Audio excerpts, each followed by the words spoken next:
That wasn't a shot. The appropriate response is a rose between two thorns. Is that the Are we good?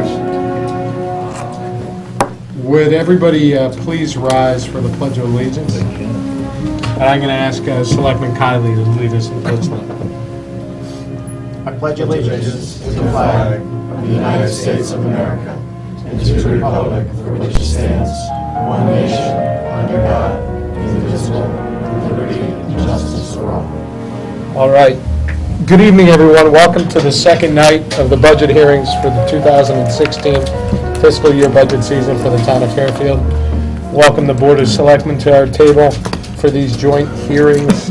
Tonight, Tuesday, March 10th, we've had to rejigger things due to the issues last week. We're having OPEB discussions tonight, pension discussions, and then what we're including is the finance area of our budget.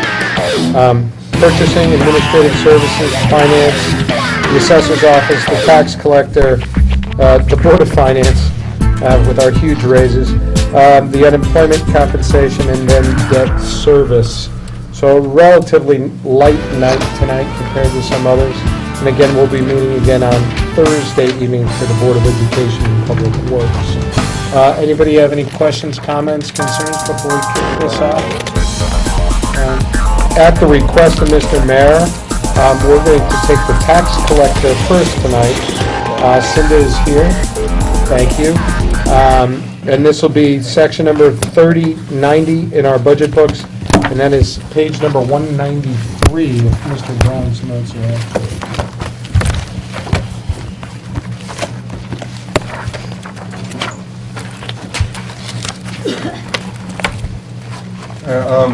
I'm going to lead off with, there's basically, there's two items, obviously, to any budgets, expense and revenue side. I'm going to discuss the revenue side. The biggest revenue side, of course, is the current year taxes, which becomes a function of the mill rate, which is set by this board in April, or May, actually. The three other revenue items are prior year taxes, interest on delinquent taxes, and liens. The numbers in the budget for those three items are prior year taxes, $2 million, interest on delinquent taxes, $1.1 million, and liens, $12,000. And we can look, Mr. Mayor, just what page should we look at the revenues at 31, 32? 46. Thank you.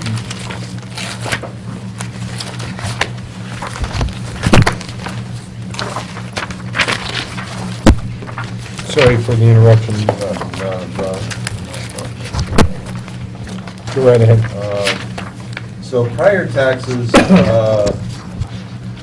last couple of years have been $1,009,000, $2,176,000, $1,958,000. Back in fiscal year 2010, they were $2,007,000. You know, it's just I won't say an impossible number to estimate, but you know, playing with numbers. One of the things we did was we took what all the prior year taxes collections were as a percentage of that year's current year taxes. It might be more reasonable to take a percentage of the prior year taxes. And the average that came out going back to 2008 was 0.81%. So basically the prior year tax number is approximately 0.8, actually I think it's 0.82% of the current year estimated actual. So that's kind of that number. The interest on delinquent taxes, the actual for the last 12 was $1.2 million. In 13 was $1.4 million. 14 was $1 million, and that number is $1.1 million. And liens are always negligible, so that's $12,000. So we're on track this year for prior year taxes of about $1.2 million, I think. What's our? Excuse me, I'm saying on interest on $1.2 million on interest on delinquent taxes. So it's consistent with the activity in prior years. Bob, what's the collection rate that you're estimating for current year levy? I don't know. Because it's consistent with. Okay. So 98.7. 98.77. 98.77, and for 2014 was 98.72. Always 97.9, 98 point. Oh, excuse me, that's the wrong piece of paper. It's close, what's the difference? 98 point, I'm sorry, I was 200% off. So what is it? 98.79. 98.79%. And what's been the average collection rate the last couple of years? About that. Okay, because here it says 98.72 for 14.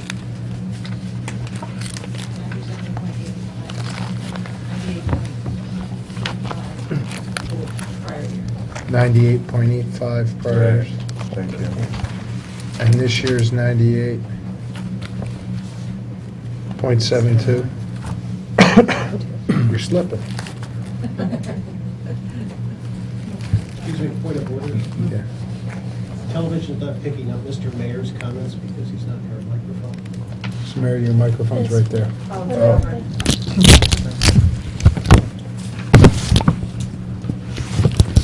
So 98.79, so it's right approximately in the middle of the last couple of years. Is that what the intent was for the collections Yes. rate?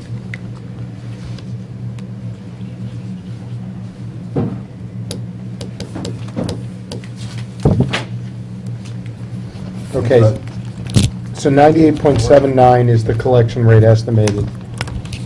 Prior year's tax levy, you're using essentially a 3-year average. Interest on delinquent taxes, you're actually using less than the 3-year average. And the other 3 items are basically immaterial. Questions from anybody on the taxes or the rates or percentages?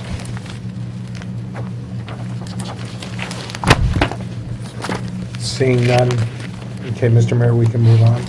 All right, then, Ms. Cinda, who's risen herself out of the hospital bed to come join us today due to her diligence and commitment to the town. No, you can stay there, you can.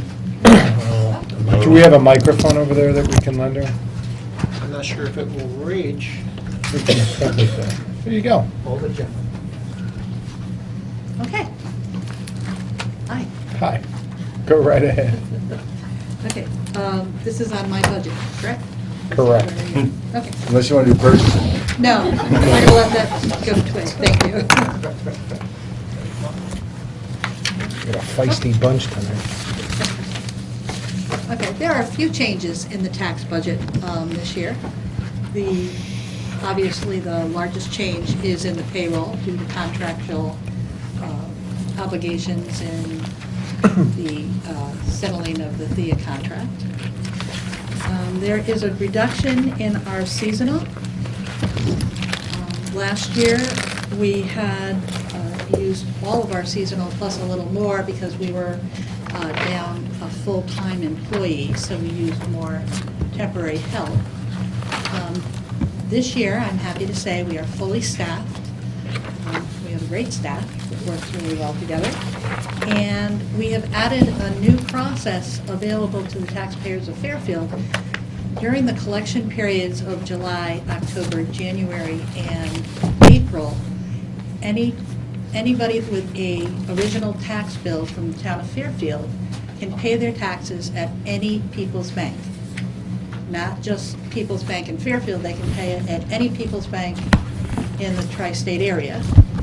And what happens is People's Bank processes that payment, puts the money directly into our account, and sends us a file on a daily basis for us to upload it into our database and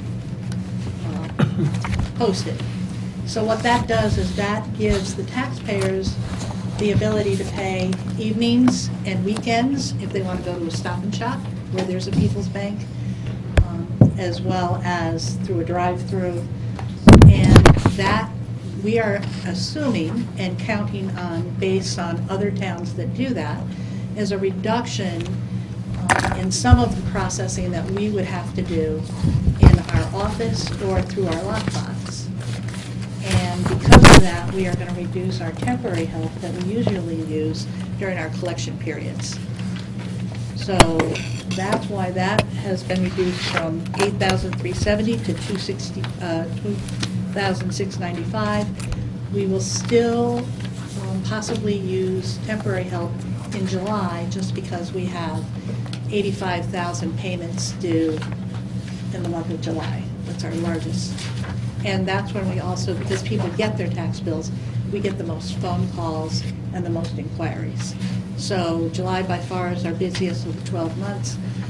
So we are anticipating that if we do need temporary help, it would be for the month of July. But the rest of the time, the staff would be able to handle that. And it's been, so far, a very positive thing with People's Bank. So. Thank you. Questions from board members on the budget? Mr. Becker?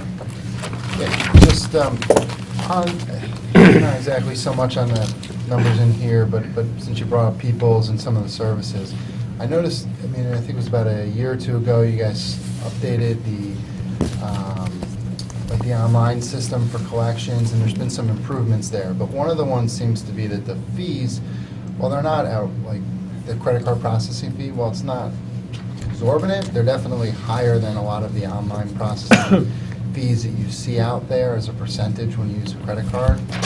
Is there any work being done to kind of drive that down? Because even 1% when someone's paying a tax bill can make a difference. Right, the company that you used prior to the company we use now, we use Invoice Cloud, was actually higher than what the rate Yep. is. And of all of the companies that do process, that are a third-party processor for municipalities, it's as low or lower than most of their rates. It's not that we have control over that, because there's only certain companies that can process them. Rather than, what I think you're seeing online is working with the individual credit card companies themselves. There's a Sometimes- number of things. So, I mean, Right. part of this is that if you want to do this sort of processing, there's a certain group you go to. When you go to them, you're stuck with whatever processor they then use, and this is on the lower end. That's Right. basically. Okay. Thank you. Any other questions? I have one, and this is going to come up a number of times, a number of different departments. For the budget, for the salary lines, okay?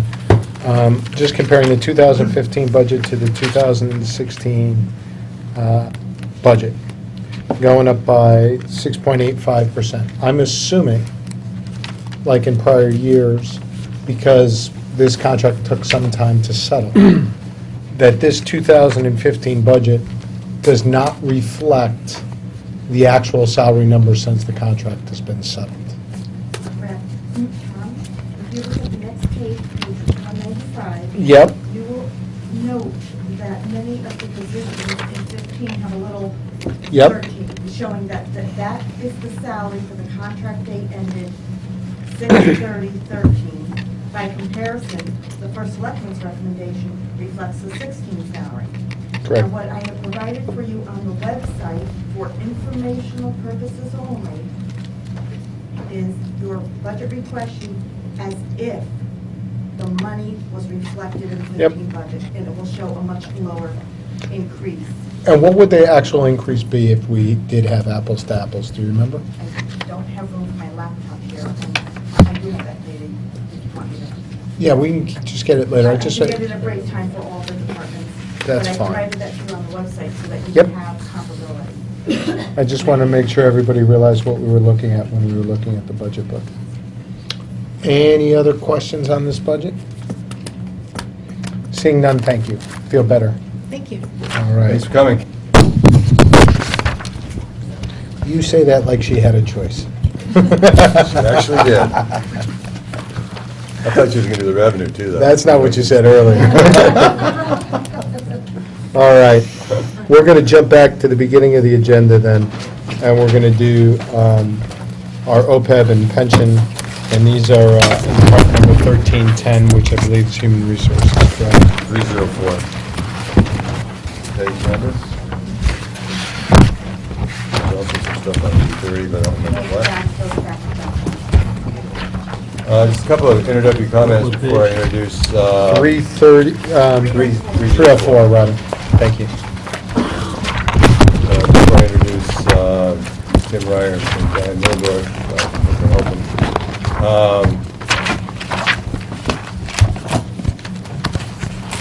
on the OPEB, two comments actually. The OPEB number is based 100% on the actuarial calculation, the actuarial determined contribution. The number is about $720,000 less than it would have been had the town not been able to, actually 13 months of rigorous negotiations, been able to transfer its Medicare government program from the RDS program, which has been on since 2007, to the AGWIP program, which we didn't really qualify for from the perspective of the PBM's standards for the size, but we used some leverage and just kept at them, and we were able to achieve that. The other thing on the AGWIP is, on the OPEB, is the number in here, and hopefully I remember correctly, is about $113,000 more than the final number, correct? We've got about $113 savings since the final on the OPEB. Well, then it wouldn't be final. Yes, I mean, when you factored in the number in the budget. I probably updated this display. I don't know about the display, I'm talking about the number in the budget. Yeah. So what are you saying, the budget book won't equal the display number by about 113,000? And what I think is correct is correct, and that's, I didn't have time to confirm that today. Yes, correct. Yeah. Okay. Okay, so the budget book would be overstated by 113,000 from the final. On the pension, that's offset a little bit by the pension plan number, the 401A contribution numbers. Looked at those today and looked at the history and the trends and the churn, and we're budgeted at about $100,000 combined with the 401A contribution, retirement contribution, and the 401A long-term disability, and that number should probably be $150,000. So we're over budgeted 113 on OPEB, and we're probably under budgeted 50 on the 401A. And with that, I turn the podium over to Tim and Brian. Okay. Here? Well, you can come sit at that, you can sit right there. No need to. Right He there, sure. needs a mic, maybe, that's all. He needs a mic. Right there. You want to sit, why don't you go sit right here? There, we move the mic. These are the best of accommodations, Tim. Thank you. All right, does everyone have, because we have plenty of presentations if anybody has seen. Thank you. Everybody have something that looks like this? All right. We'll just dig right in. I'm going to take it out of order. We'll start with pension. Actually, if you flip to page 2, I'll give you a quick overview. Obviously, on the pension side, the assets are a big driver of that, so I just want to review with you your asset experience on a fiscal year basis since 2013. Review some assumptions and methods. Just have a couple of, there's some slides that are just informational related both to assets and data summary. Just wanted to put those in there so you could see them. If you have any questions, feel free to ask when we flip through those, but I won't linger on those slides. I know you have plenty to do. We will cover the draft results for the 14 valuation, and then as we've done in the past, we have some 5-year projections as well as some sensitivity analysis to review if you were to make a decision to change the assumed rate of return, what that would do to the contribution calculations. Since this was the first year you were required to report under GASB 67, I just have a slide in there to remind you what that looks like, and that'll be similar under GASB 68 when the town has to reflect that unfunded liability on your books. So I wanted to just show you a slide related to that, and then finally we will get into the OPEB valuation results. So with that, slide 3 is one that I will just skim over. It just gives you the details of both plans, beginning balance both on a market and an actuarial basis, your contributions, distributions, and your investment return. The bottom line is summarized on page 4, which shows you kind of how the smoothing method works and what your gains and losses. And it's important to remember that when we're talking about gains and losses, we're not talking in absolute terms. We're talking relative to your 7.5% long-term rate of return assumption. Both of your plans had in excess of 16% returns, which obviously is well above your 7.5. Just to put it in perspective, it's also on the high end of the range we've seen. We've seen returns anywhere from 12 to 18, so you're definitely on the high, above average in your peer group for the year ending June 30 of 14. What those additional gains, you had gains last year if you recall as well. What those added large gains do, it means that your actuarial value is now below your market value by about $27.7 million. So that's the smoothing. Right now that you've smoothed the 16% gains over a period of years. Right. Just like previously you smoothed the Madoff losses over a period of years. Absolutely. But we do have a recommendation related to that because there's some other changes that, unfortunately, we need to make. But just to put in context, what that 27.7 does is it adds about $3 million to the contribution if you otherwise use the market value of assets. Also, what that means is what you would expect to happen is the contribution would trail down as those gains are fully worked into the calculations. So page 5, assumptions and methods. Typically, we would not be making any recommendations to change outside of an experience study. We did an experience study 2006 to 11, so you're not due again until 11 to 16. Probably that would be factored in either with the 16 or the 17 actuarial valuation. However, there was a new mortality table published along with a projection scale in October of 2014. The table itself isn't necessarily applicable to public plans. It's also not necessarily inapplicable to public plans. But what we really don't have a basis for not using is the latest projection scale, and that's what allows for future mortality improvement. So third bullet point there, basically your group is such that even when we do an experience study, we don't really do a whole lot with mortality. We're pretty much taking something right off the shelf. So we felt the need to update at least the projection scale.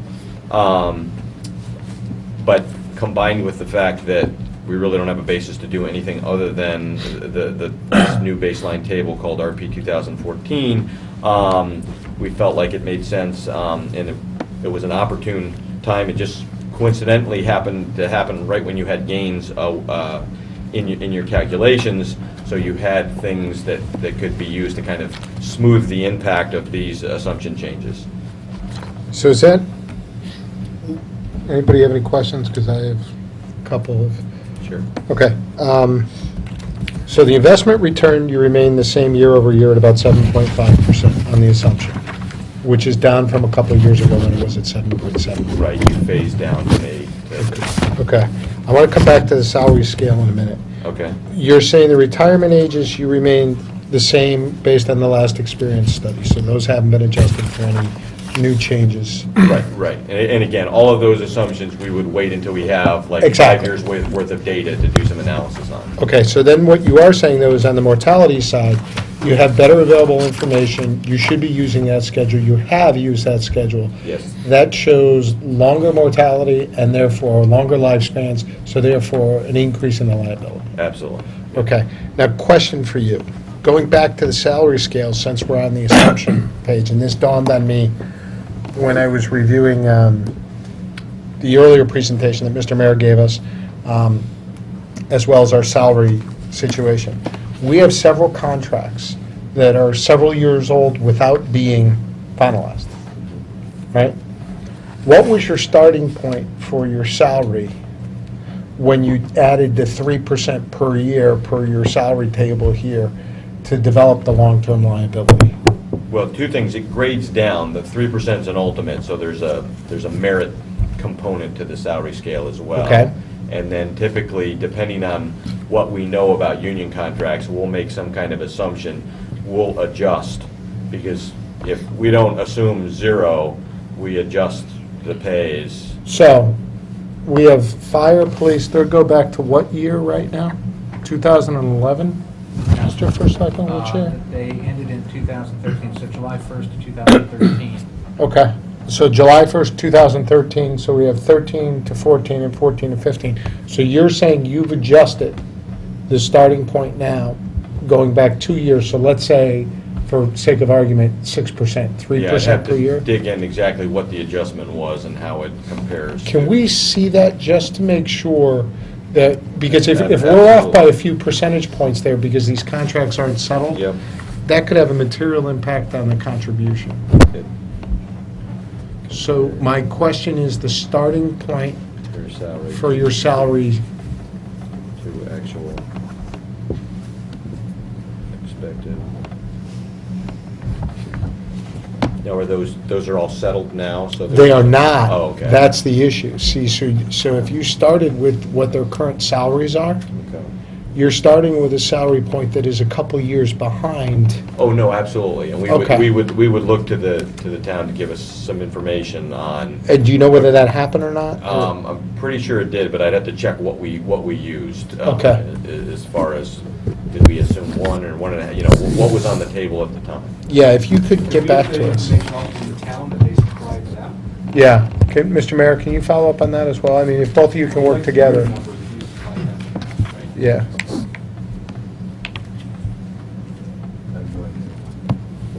I mean, I don't remember what, I mean, we discussed, we have frequent telephone conversations. I do not remember right now the specifics of that, or if it was. And that's fine, I but, don't think it was in writing, if it was. I know we have discussed it, the union side. but you know what I'm trying to get to, right? Yeah, so, yeah. Yeah, okay. Thank you. And I'm sorry to interrupt. Did anybody else have any questions on the assumptions? I have a question. Did the turnover assumption change at all? No, Should it stay the exact same? yeah. Again, Based on the that- experience Yeah, study. yeah, and again, those are the two, probably the 3 key assumptions that your group is big enough that we look at, is we look at turnover, retirement rates, and salary scale. Right. To tailor those to your, and usually they're obviously different for police and fire and everybody else. Right. Okay, so that is, a final bullet point on page 5 is just the new tables added about $20 million to the liability and added about $2.6 million to the contribution. So, page 6, really, no, Can I ask you a question? yeah. These assumptions that you make in the summary of key assumptions, specifically like the turnover. Right. When we do an experience that we then lock that assumption in for 5 years? Yes. Okay. That's what I just Yeah. want to confirm that it doesn't change at all. Yeah, Jim, we- except for the mortality right now, you changed that Right, because of because your that's an comments earlier. off-the-shelf table, and what was out there as the appropriate table is different.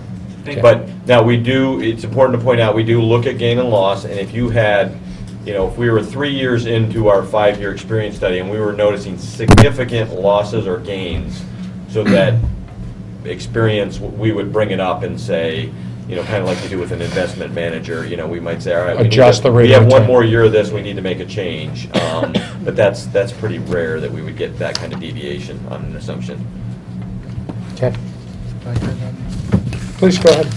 So, what about, if you take the police and fire fund, you have the massive amount of retirees on the fire side, so that's not really reflected in these numbers until the next experience study? I mean, something like that, where there's a large, because there was, it wasn't a rate thing, but it was a very significant amount of people that retired. I mean, almost 20% of the department, I want to say. Yeah, that's, when we're doing an experience study, those are certain kinds of events, like if you had an early retirement window, or if you had an unusual event, we have to do something to kind of smooth that out in the assumption if, like you say, if there was a big event and where normally the odds of somebody retiring, a fireman retiring at, say, age 50 was, we thought it was 5%, but because of this wave that went out, it looked like now it should be 30%. We'd do some additional analysis on that of, was that a one-time event or is that a long-term trend? Is there something that's changed in the work patterns of firemen that we need a different assumption, or was it this one-time event that occurred for a reason? And I don't know if it was just, now some of it could be you just had a wave of people with the right age and service, and then that should come out in the wash, and we will look at that when we do the analysis for the experience study. Thank you. Okay, so page 6. Just reminding everybody, when you made the changes, you changed your method to entry age normal a couple years ago with the last experience study. You currently amortize over what's called an open period, so we always use 15 years. Point I made earlier, the market value of assets are currently $27.7 million above the actuarial value. So what we recommend to kind of capture those gains and smooth out the impact of the mortality, because it just coincidentally the two are very close to each other, is you could reset the smoothing method and capture those gains. And when we get into the projections, you'll kind of see some rationale for that, because the town's plan is closed, what we're seeing now in the projected contributions is a leveling off and actually a lowering of the contribution. Now, some of that is offset by, was referred to earlier, the 401A DC contributions are increasing, but even when you factor that in, you're looking at a pretty level contribution pattern for retirement in total for the town. And we'll get into that more when we get into the projections. So just to explain what a reset is, you're not abandoning smoothing, you're just kind of you're starting over. So with the next valuation, any gains or losses that happen during 15-16, you would, or 14-15 and 15-16, you would spread over the regular 5-year period. Page 7 and 8 are just to give you a summary of the data. If you had questions on that, we do sometimes get questions on the details of the data, but we wanted to include that. Well, I think this is where you'd see whether you adjusted the salaries or not, right, Bob? Because this seems like this is your jumping off point for the salaries. Correct. Right, so if there was an adjustment to the jumping off point for the Right. salaries, Right. this wouldn't tie to the actuals, this would be the actuals plus Right. a certain percentage. Exactly. Okay. So page 9, there was a decrease in the contribution from 2014-15 to your 15-16 budget by $2.66 million. And the causes, there's multiple causes for that. Primarily, it's the greater than expected return on assets, combined with, even the salaries that are increasing lower than expectations, and that includes also for retirees. We're in a lower than long-term average inflationary period. You'd expect to see that. That's important to point out with both our salary scale and our investment return assumption. They are long-term, 20-plus year assumptions, so at any point in time you might, get gains or losses relative to those. Right now, we happen to be in a period, and we're not unique in this, that there tends to be gains on retiree COLAs and salary increases. Now, as we pointed out, there's the mortality table update to offset those gains, but a reset to market value would offset those increases. Now, before the mortality table change, the town's normal costs were actually trending down because the town plan is now closed, and they will continue to do that. Again, I'm alluding to these a lot, but when we get to the projections, we've actually made a change this year in those projections and factored in the fact that the plan is closed in those projections to give you a more realistic look. I will caveat that we've just held the normal cost constant, which will happen in the near term, because normal costs are going up with salary inflation, but down due to the shrinking group. So in the near term, they're going to be flat, but then if you go out 3 and 4 years, they are going to start to shrink.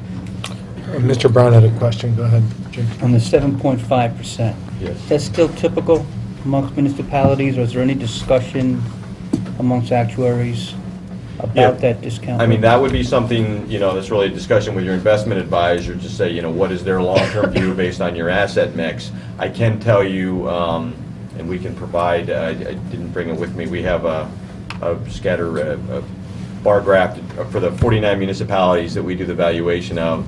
37% use 7.5. There's some on the high end and there's some on the low end. The average of all 49 municipalities that we work on is about 7.36 now. If you weight that for size, because the larger plans, City of Hartford uses 7.75. I won't give any more examples. There's larger ones that that probably are wasn't using a good example either. Yeah. But the larger ones tend to use the higher rate. So if we weight it by size, the average is closer to like 7.72. But the mean is right around that 7.5. So you're kind of middle of the pack with the 7.5. I'm sorry, just, from the chair to Mr. Tetra, is ours due to change lower? Was that discussed, or did we bring it down to 7.5? We brought it from 8 to 7 3/4 to 7.5 just a few years ago when we changed the assumptions. We'll go back and take a look at that with all the other assumptions when we do that. Yeah, and that would be my The recommendation. mix is, each of those assumptions can move it in a different direction. So you want to make a comprehensive change in that, just not a single Right. point change. All right, thank you. Yeah, that's a great point, because, there's an interplay between like salary inflation and the long-term rate of return. So to the extent, if your investment advisor is saying, well, we're really building in 2.75 or 2.5 for long-term inflation, and so they think you should come down on your long-term rate, then we might make an adjustment to the salary scale as well. And you'd want to do those in concert. Okay. Can I ask a quick question? Please, Ms. Do you LeBlanc. do some kind of sensitivity analysis on the 7.5 so you could see how it would change? Yeah, It's later in the later in the presentation, we have that for you, so you can see what we would do to the contribution. Absolutely, that was something that, I forget how many years ago you could. The decrease in the contribution of the 2.66 million, what percentage of that would you say was caused by the greater than expected return on assets versus the end of the smoothing of the Madoff fund?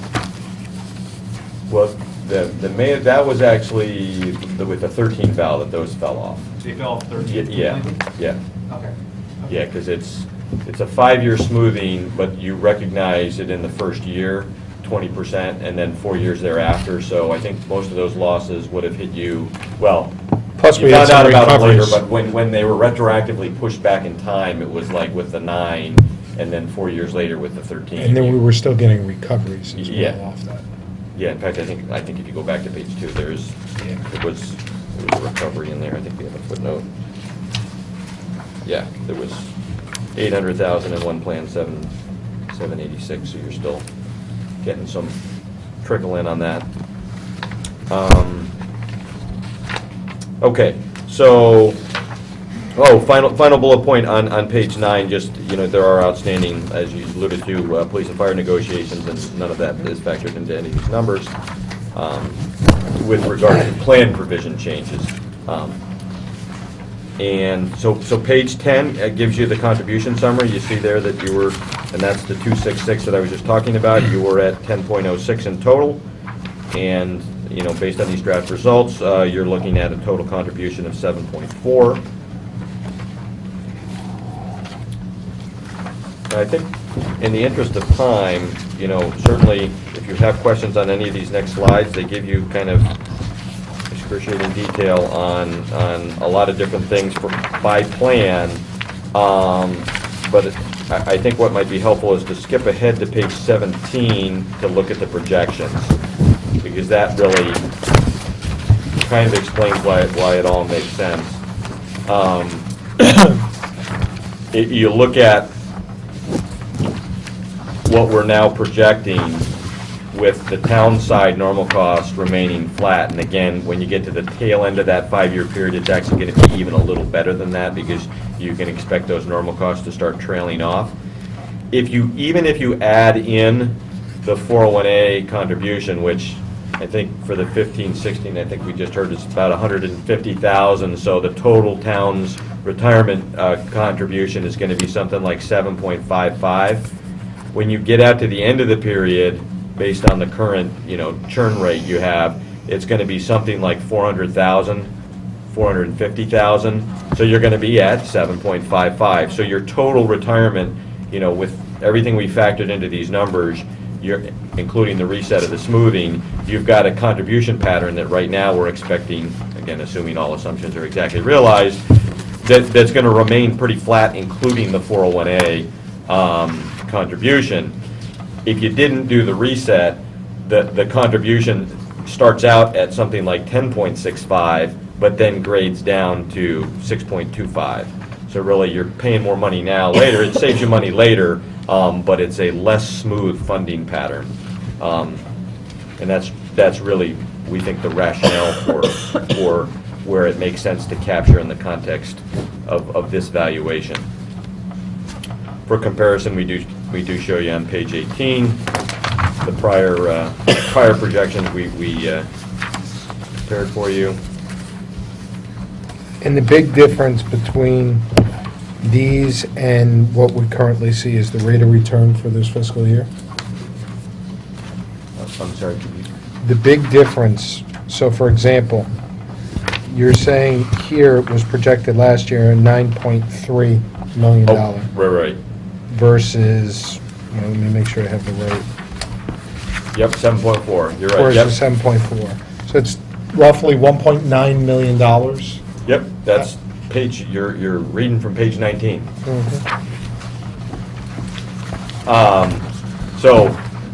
So basically, it's 1.9, first bullet point, 1.9 difference, actual 7.4 versus 9.3. $1.5 million of that was related to the investment return, to the earlier.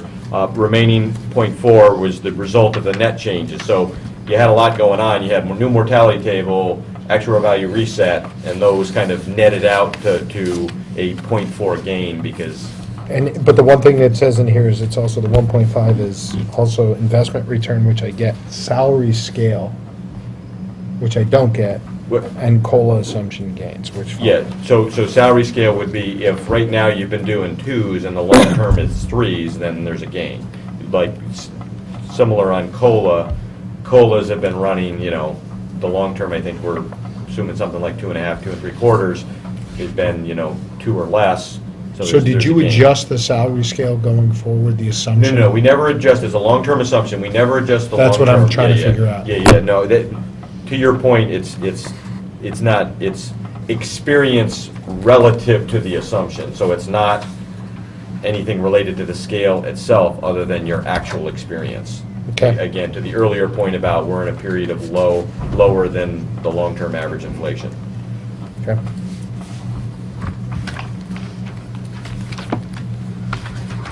Any questions on the projections? So to the earlier question about investment return scenarios, that is page 20.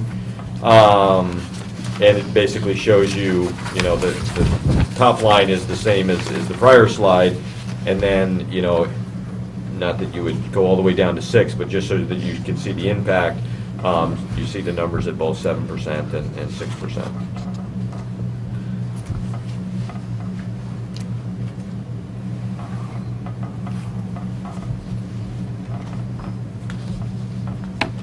Questions about the return sensitivities? And this year our number is 7.4.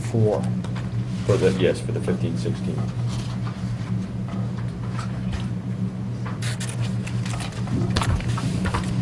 What's our contribution for this year? I can't recall. It's almost 10? 10.02. 10.02, yeah.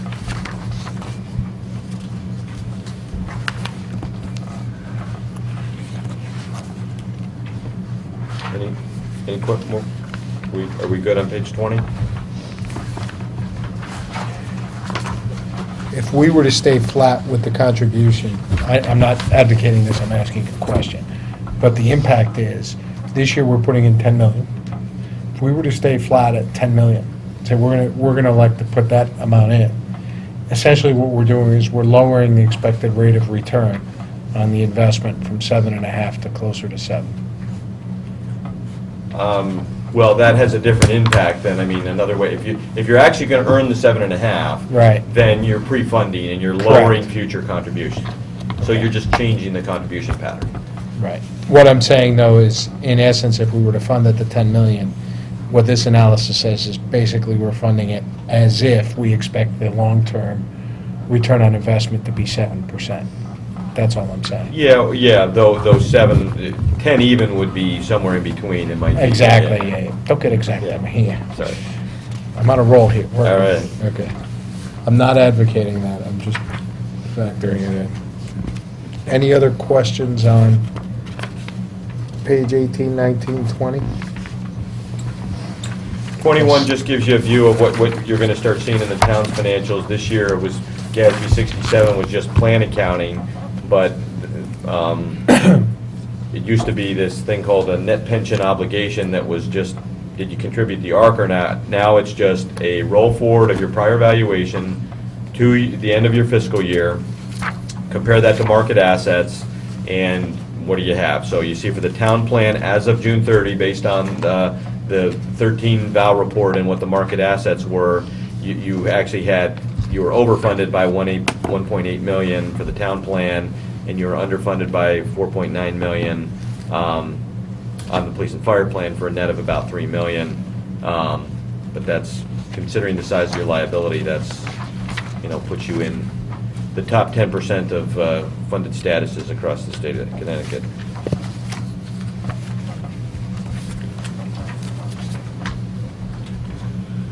Anybody have any other questions or comments on pension? Seeing none, do you want to go right into OPEB? Absolutely. So the next two pages just give you an overview of OPEB. I think Bob kind of gave you a little bit of an overview of what's going on. There's a lot going on with regard to plan change. You made a couple of plan changes. There was a group that had different cost shares that saved about $500,000 in liability total. There was the egg whip concept, which is basically a product that wraps in the RDS subsidy, Medicare prescription drug subsidy, into the plan. That saved about 10 million, reduced the town liability. These are all town side, not Board of Ed side numbers. And just to refresh everybody's memories on the assumptions, and probably should have had a key assumption page related to this, that we do use different long-term rates for the town versus the Board of Ed, because the Board of Ed liability is currently not funded. So we're using the 7.5% long-term rate for the town side liability, but a 4.5% rate for the Board of Ed liability. So there were plan change gains. Now we did make obviously the same mortality assumption. We couldn't justify using a different mortality for pension and OPEB, so we made those same changes to the mortality table, but otherwise left all the assumptions the same. We did do something called resetting the trend rate, which is our long-term view of medical inflation, which is currently 9% and grades down to 5% over a period of years. And all of those assumptions, you had gains related to other assumptions and improvements in your premium. Your premiums over since the last valuation, which was in 2012, were less than expected. So all in all, you're with all of that wrapped together, your total liability, you see down at the bottom of the page, the grand total, 152. We actually expected it to be something like 159. So you're about $7 million to the good compared to what we expected to happen. And a lot of that, there's a lot of moving parts in there, but at the end of the day, it was really some plan design changes that the town made that helped save a lot of liability, that offset some of the increases related to the mortality table and other assumption changes. So in essence, our unfunded liability here is $131 million based on this analysis. Yeah, you pretty much, stayed flat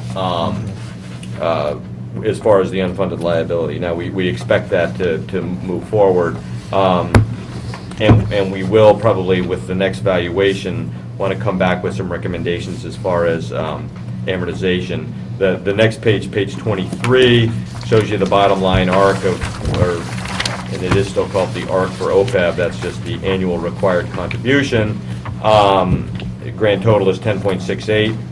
Compared to the last valuation, the prior year was actually 11.02, so it's down just a bit, and some of that relates to those gains, but it also relates to the amortization period you're currently using.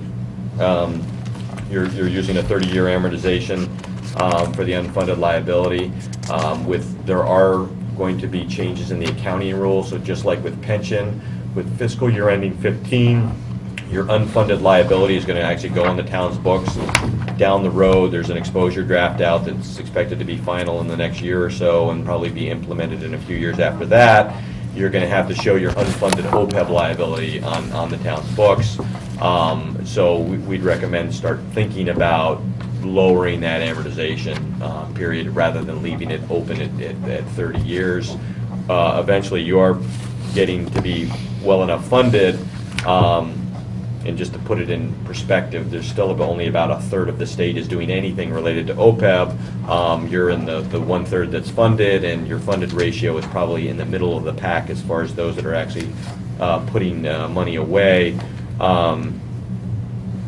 So that's the good news is related to that, because you do have a sizable amount of assets related to your liability, we'll probably, with the next valuation in 2016, recommended you introduce asset smoothing for the OPEB.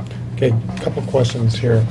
So, number one, the liability hasn't grown over the next few years, over the past several years, the unfunded liability. It's still sitting at 131. Right. Probably going to do an experience study, which will probably change that number, is what I heard, correct? I don't know that it depends what the experience study shows. Clearly. We've already made the big impact this time was the mortality table. Mhm. I mean, OPEB's more volatile because, Healthcare costs. What happens with healthcare costs, and you can make changes to the underlying And what's the plan. underlying assumption here with medical costs? 9% graded down to 5. So we grade down to a CPI plus a couple percentage points. Okay. My question would be, so we got that side covered. The ARC, I'm just interpreting what you're telling me. Sure. The ARC is calculated as if we want to get to a fully funded status of this over a 30-year period. Right. And you're saying, hey, that 30-year period is probably too long a period of time, and when we do this experience study, we're going to downgrade. We should look to take that 30-year period to a lesser number. Yeah, though that's not necessarily tied to the experience study, but yeah, Okay. with the next OPEB valuation, it's in every other year. Valuation, I'm using the long term. Yeah. Thank Yeah. you. So what that means is we're going to have an upward pressure on our OPEB costs just by nature of the fact that you're compressing the period of time in order to get fully funded. Is that correct? Well, if all assumptions are exactly realized, Correct. and you just ran it down to 28, then the number would be exactly the same.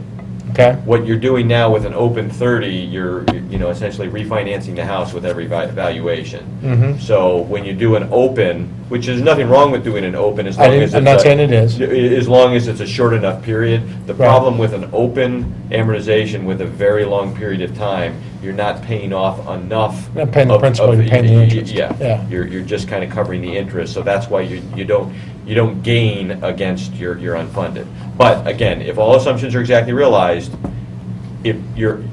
then your unfunded should track down, so a 28-year amortization of what the unfunded has gone down to should be the exact same payment, just like it would be As the with your 30. Yeah.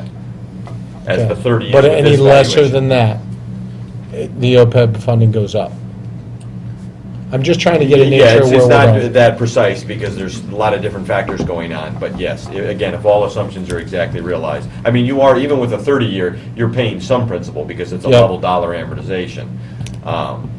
Okay. So you're paying a little bit, just not a lot. So when you're paying that little of the principal, it doesn't take much of a change in the premium, or the other factors far outweigh that. Okay.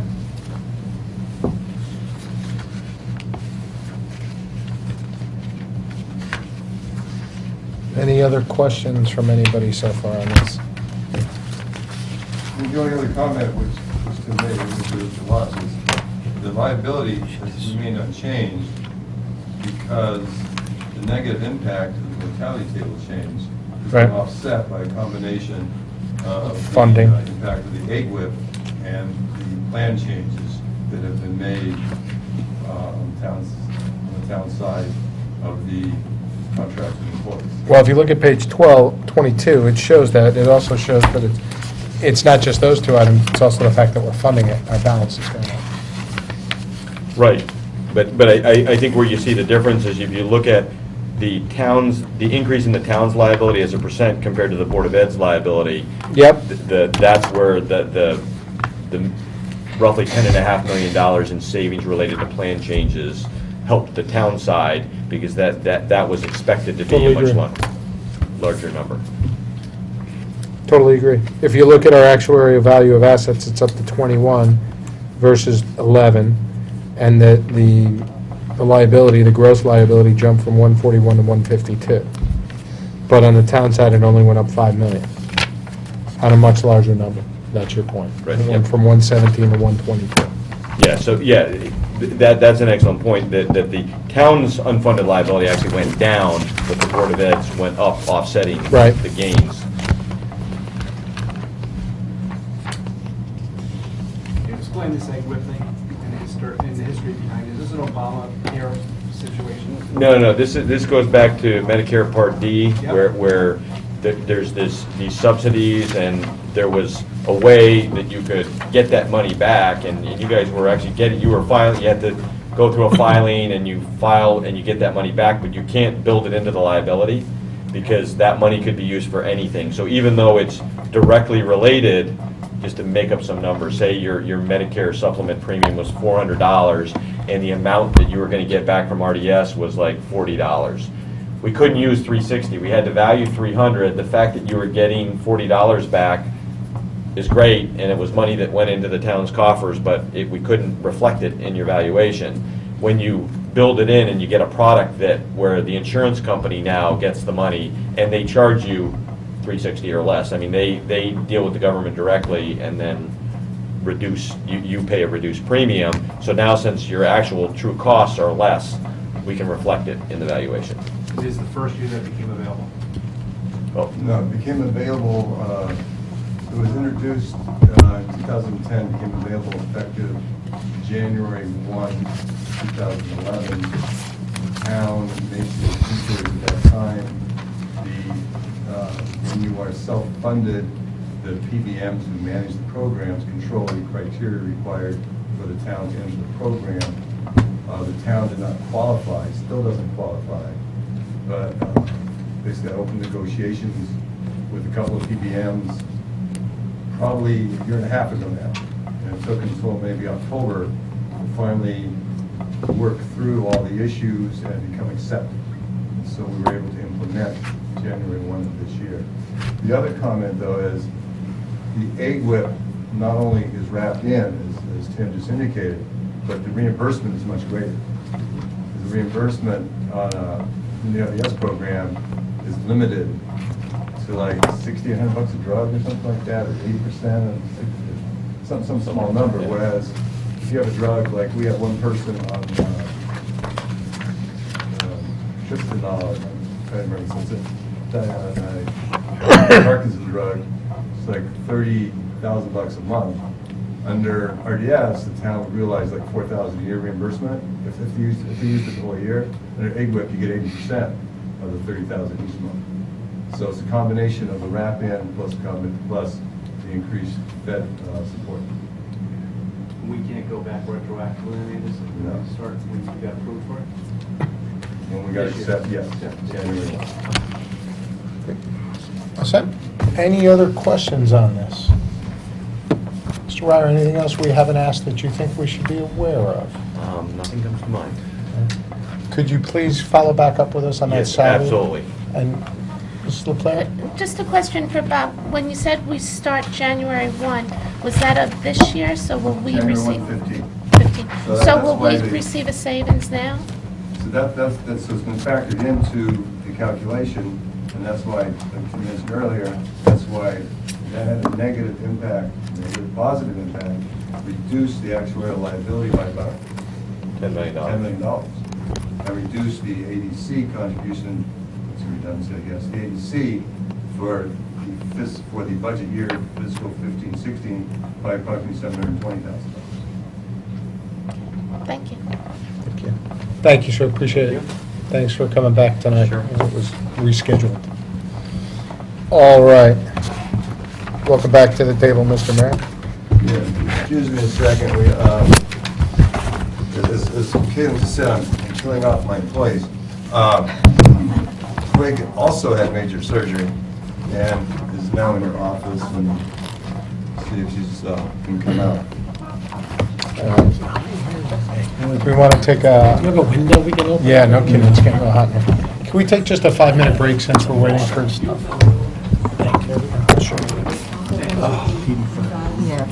Listen, if you don't mind flipping through them for everybody, right here.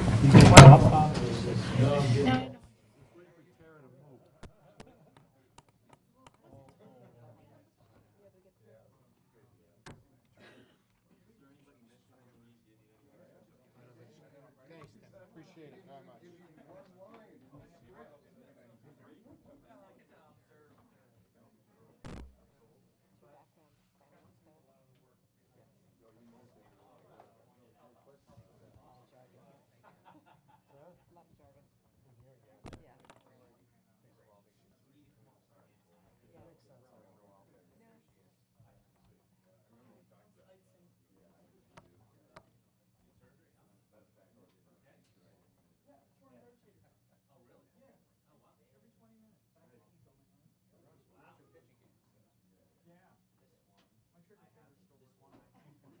I'm going to remember that.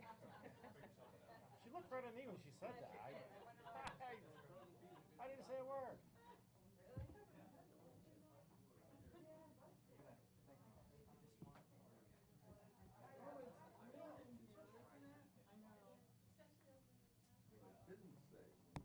Ooh, that air feels good. It's great. I was getting hot there for a while. Get a little woozy. Please. This is interesting. What's that? Did you see this? No. I just said that to John. What the heck? What is that? Jen, it's police are investigating the bizarre finding. Did you see this, Mike?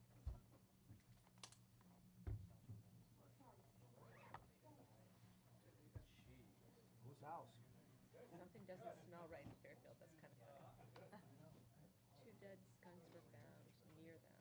One skunk was nailed to a telephone pole at the corner of Park and Jackman, and the other was near the base of the pole. That is bizarre. That is really... This is Fairfield Patch. This is from NBC. It's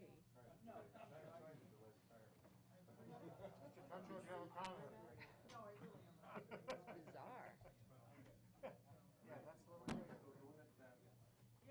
It's actually 25. That's kind of weird, too. And that is, stop. I'm not serious. I mean, that's bad. Is there an actual picture? No, but they replaced the stars with a sickle and hammer, excuse me.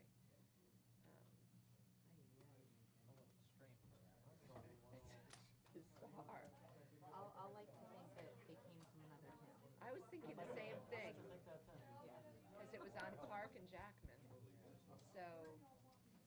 Orange, Bridgeport Lodge. Oh, trust me, you're gonna like the food. kale chips. So are we? Kale chips, yes. So we're doing Board of Ed on As long as they're Thursday? fried. Oh, you bake them. And DPW? Do organic potato chips count or what? Yeah, it shouldn't take that long. I walked in the house at 10 o'clock and my wife thought it was a burglar. Yeah, he only bites once or twice a I meeting. know. It's funny, right? How are you doing? Yeah. What's the other issue yet? Oh, that's not in there? And what's that in? What's that?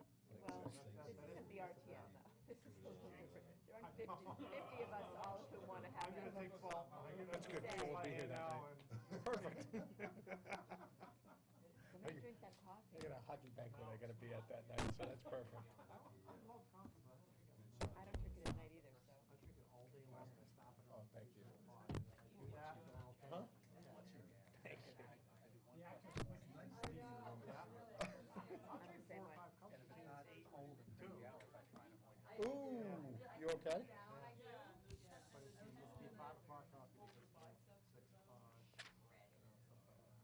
It's a beautiful thing.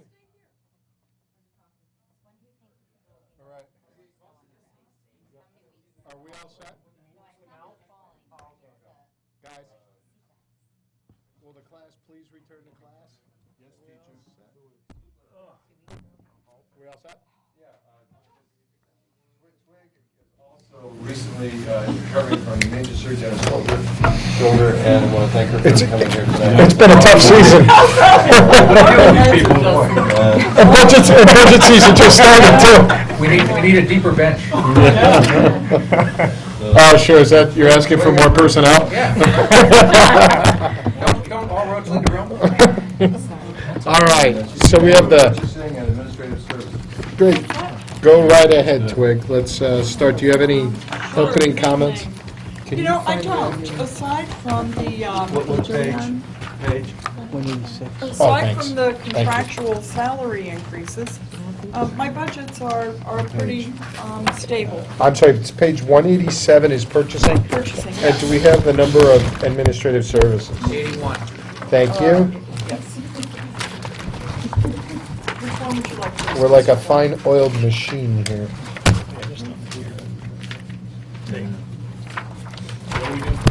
Okay, purchasing, page 187. Purchasing first, okay. Okay, and again, we have, to your point, we have the same issue with the salaries Yes, that we had, and we can look on the next page and see that it's 13 versus 16 in terms of contract year, correct? that's correct. Okay. My only other increase is $300 that I'm requesting for additional office supplies. We are now supporting 6 building committees. And that takes a hit on our office supplies budget. But aside from that, we're maintaining our budget. I think it's now pretty much close to 3 years. 2 or 3 years with either nominal increases or the 1 year was a decrease. Are there any questions for Ms. Holland on this? Okay, seeing none, let's go to the admin services, which First Selectman was kind enough to yell out. It was page 81 and 82.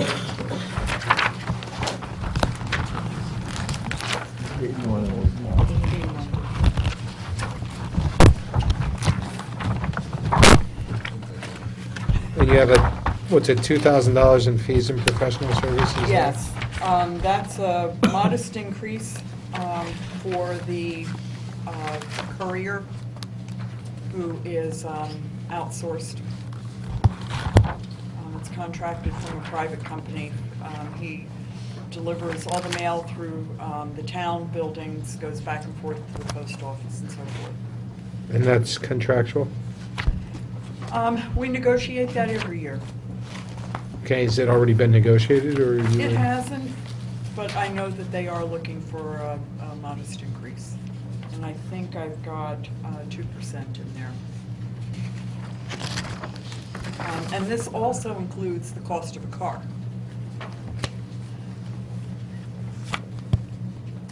The only other significant increase, actually the only other increase aside from salaries, is for rental and storage. That line is for the copiers that the town leases, the common copiers in this building and in Old Town Hall. And we have to pay property tax on those because they are leased equipment. And so to date, I've been absorbing them in this line item. This coming year, I can't. We're just, we're going to request an increase for that. We've just gotten by. So if you have any influence with the tax people and can get the taxes waived, we'll be happy to keep this fairly flat. Thank you. Every year I lobby for an answer that I like better, and every year we have to pay the taxes. I shop for an answer. Just don't pay it.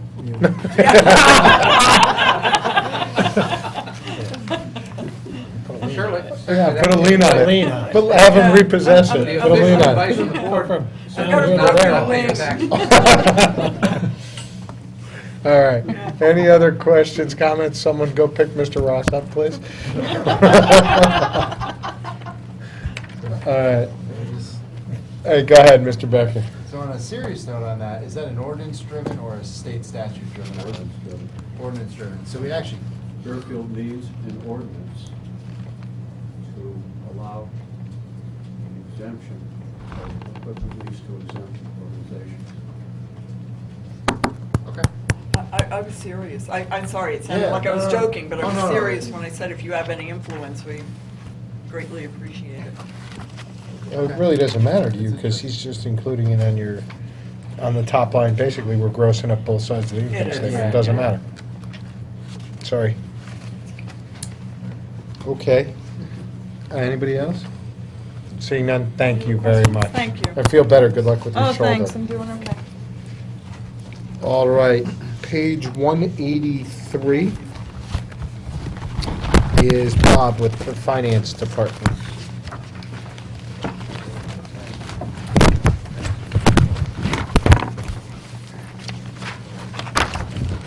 Go ahead, Mr. Mayor. My paper's some kind of order. You want to do the revenue? Yeah, Linda's going to do the revenue. Okay, and what page would we be looking at?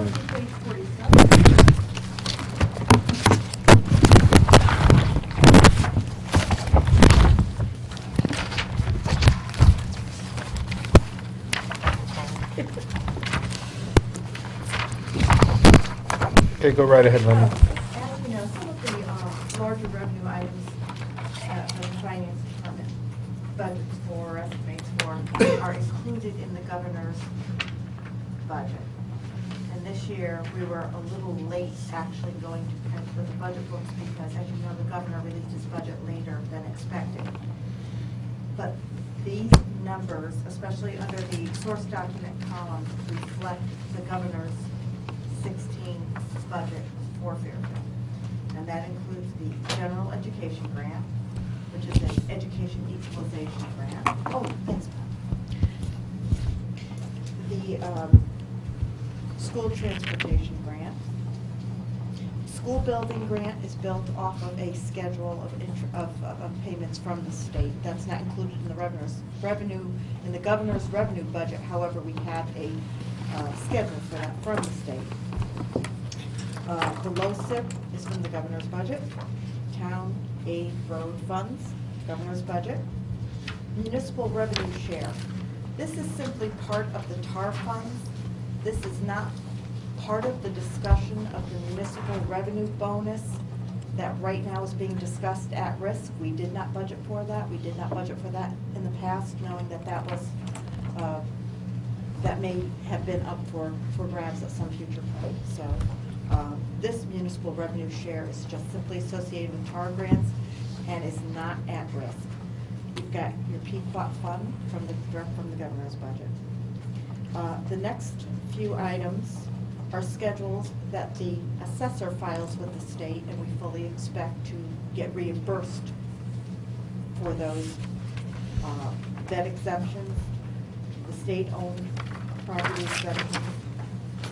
And then, again, now we're back to the governor's budget for the pilot for the not-for-profits. And that basically is the state revenue area. I'm going to continue down in the source document line now, and I'll talk to you about parking annual reimbursement. That's a contract with the parking authority. That's set. We have a schedule for that. Can I ask you a question? In lieu of taxes for boats, why do we always have a zero there? Because we don't receive money for that. What's it for? Do you know what that is? At one time, they gave us, at one time, there was a discussion about having, or we did get revenue. Let me look into that, Jim. Yeah. I mean, we don't get the revenue, so I don't have the definition at hand, but I will get it for you. Okay. Definition. Okay. So I flipped page 48. Next, we want to talk about dividend and interest income. And we have a schedule based on our investments with Janney and other banks. And so that's supported by an estimate from our schedules. Our bank fees are... Where's that schedule? Is that online? No. Can you get us that schedule, the interest and dividend schedule? Bank fees, we reflect last year's actuals as in expectation of what we will be charged for bank fees. Can I have one more question? Yep. On the dividend and interest Yep. income, where are we this year? What's our latest estimate this year? The budget's 835.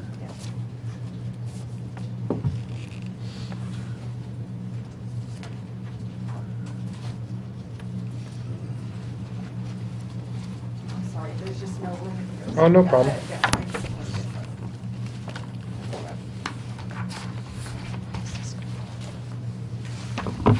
And Bob, is what you're doing here, you have a change in market valuation budgeted as well here of 385? Yeah, if you want to- Are you considering those two together, the 1.1 and the negative 385? Is that what you're doing?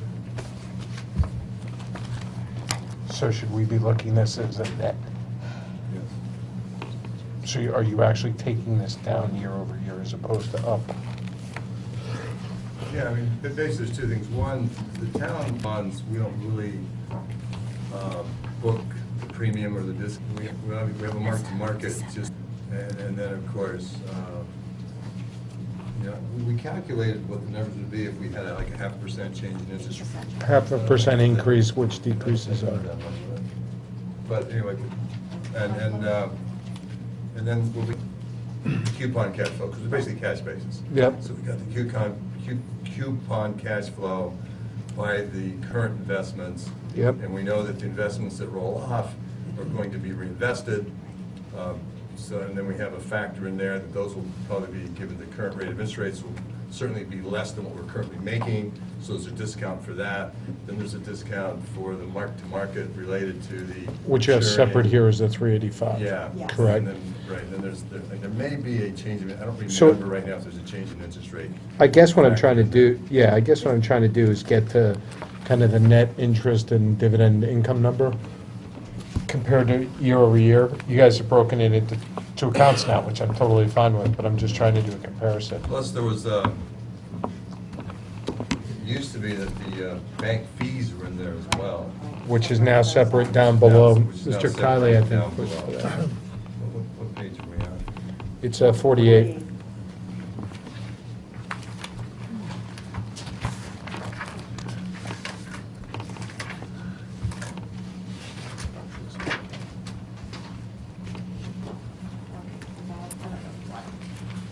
This is the year-to-date interest on the investment.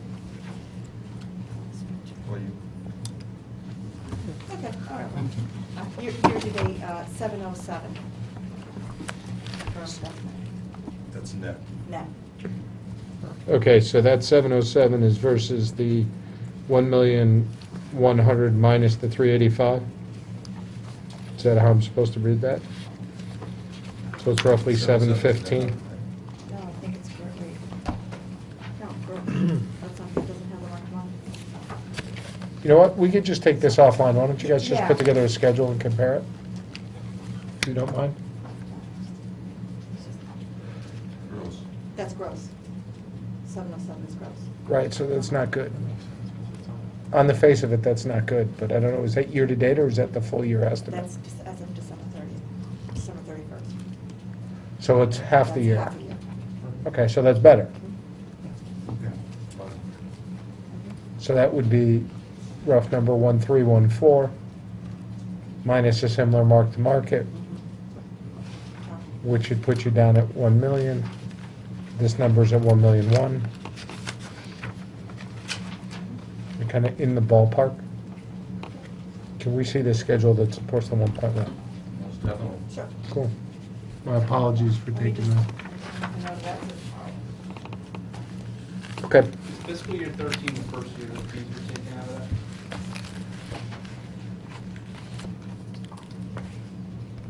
That you broke out fees separately from the dividends and interest? I think it went back one more year. I would have said the same thing. I think it went back, yeah. 4 last year, and I Well, remember. look at your number- revenues by First source year I on was page here. 43, and you seem to have a 0 next to the contract on 13 for fiscal year 12. Maybe we talked about it 3 years ago and you did it 2 years ago? Right. When we did our first budget together. Okay, then that's. Okay. Okay.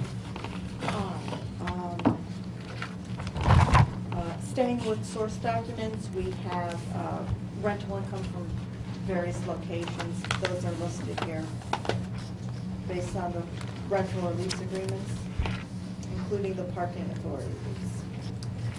Can you, Yeah. Please. can you just go over the rental income from the school buildings that we had on page, are we no longer charging for We no, spaces?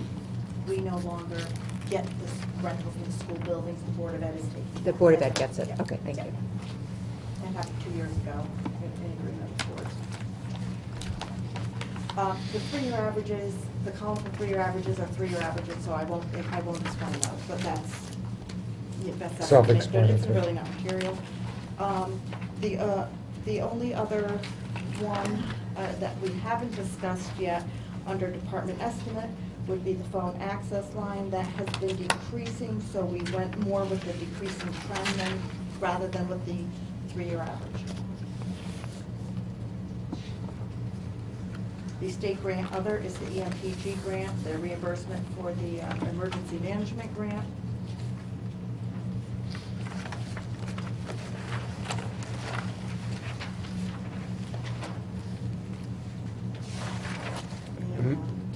And that's it. 385 is the market valuation charge against the interest income? Right. Correct? So, Right, yeah, contract.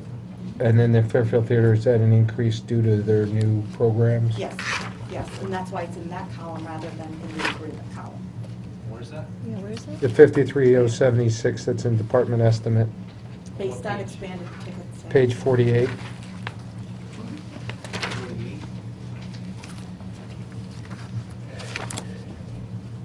They're having more ticket sales? They expect to have more ticket sales with their expansion. Right. What's the difference going to be in utilities? Do we have expenses for all that? Yeah, we did it, Yeah, we did it. Just to say that loud, the utility estimates are in here also, to Yeah. counterbalance that. Right, right. And how does that work? Are we making money or losing money on the state? We're making, We'll make your money. and with what I'm gonna call incomplete results, because this is a partial year, so they won't be geared up as fully on that side, but we're still gonna have the utility piece for the duration of that. What is that? Can you explain what you're talking about? Well, we're gonna have certain utility components, for the most part, the biggest use of utilities would be when there are people in the converted buildings. However, there may be some overlap, so the utilities might be a little bit larger than that. But for the most part, we match the opening with the utilities and with the revenue. We try to be conservative on the revenue side and reasonable on the expense side. Do we have like some type of profit and loss Right, but on we that did space? balance. Like where it shows Oh, yeah. what ticket revenues we've been getting in pursuant to our agreement. So what the expenses have been, including our maintenance expenses. We've had to pay all utilities, everything. I don't believe so. I think we generally have the utilities and the revenue in a couple of line items, so that piece is readily easy to see. The maintenance, we have to go back and If we could take a look at that, because it's an older building. We're responsible for a compressor goes or something else goes. So if we could take a look at that, I'd appreciate that. Sure. Okay. Great. Linda, did you hear that? Can we get kind of a, for lack of a better term, a P&L on a Fairfield Theater company? We did that, I just don't, I was looking for, we don't have it with me, but I can send it to you tomorrow. Great. Mr. Brown, did you have something? No. Anybody else? Yeah, I'll take a look at it. Anybody else on the revenue side for the finance department? I just have one question going back on page 43, under interest. And you look under investment income for the different fiscal years, you see them kind of hovering around $1 million. It goes 821, then it goes to $1,101. Why last year were we budgeting 835? Were we budgeting because we just thought dividends or interest were going down that year? It just seems like an anomaly that last year for 15 budget, we budget 835. I think last year we budgeted net, and this year we're breaking it out. That's correct. If you look, they have the, you don't have the negative in the balance below. We're getting a little more sophisticated, and we're Okay. trying to be as we go along, five more. And now we'll move on to the finance department expenditures. Page 183 184. and 184 and 185.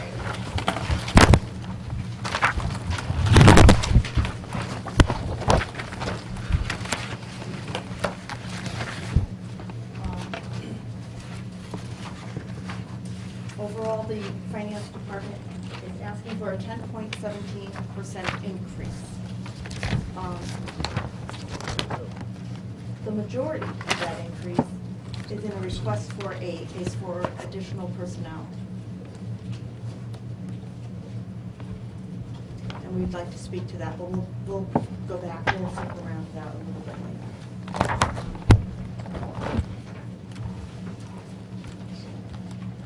All right, so you see a decrease in overtime earnings. Hopefully we'll have we'll be fully staffed and we won't have a requirement for as much overtime. Seasonal payroll is for our program with the school that we provide opportunity to certain school students to work in the finance department. That's a joint program. Remind me of the name. The school program doesn't have it. Longevity bonus is a function of the contracts. Fees and professional services. This is where we carry the one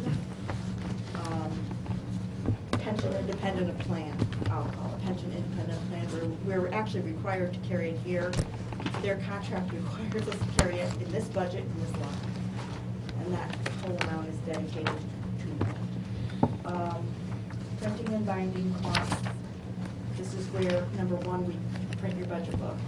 So that's a little bit over $5,000 of that money. We also have to print envelopes, the accounts payable checks. Everything else is pretty much consistent. Postage is down a bit based on experience. And are there any questions before I go back to our reposition discussion? Anybody have anything on the other line items? Seeing none, can we go to the new position, please? Yes. What we'd like to do is hand out this document.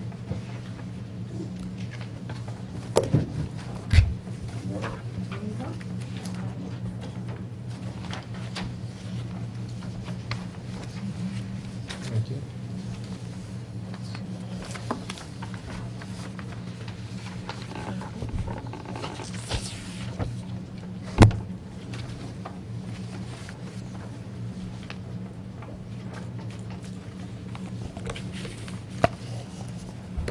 What you have before you is documented unmet or outstanding needs that this department has that we are just not able at this time to perform. And it's a concern, and the reason why we're asking for this person is to help with some of these needs. And, first item, grant accounting, and if you'll recall, the management letter referred to that in the recommendation for additional help in the finance department, specifically for this item. And we've given you a couple of areas of work that need help.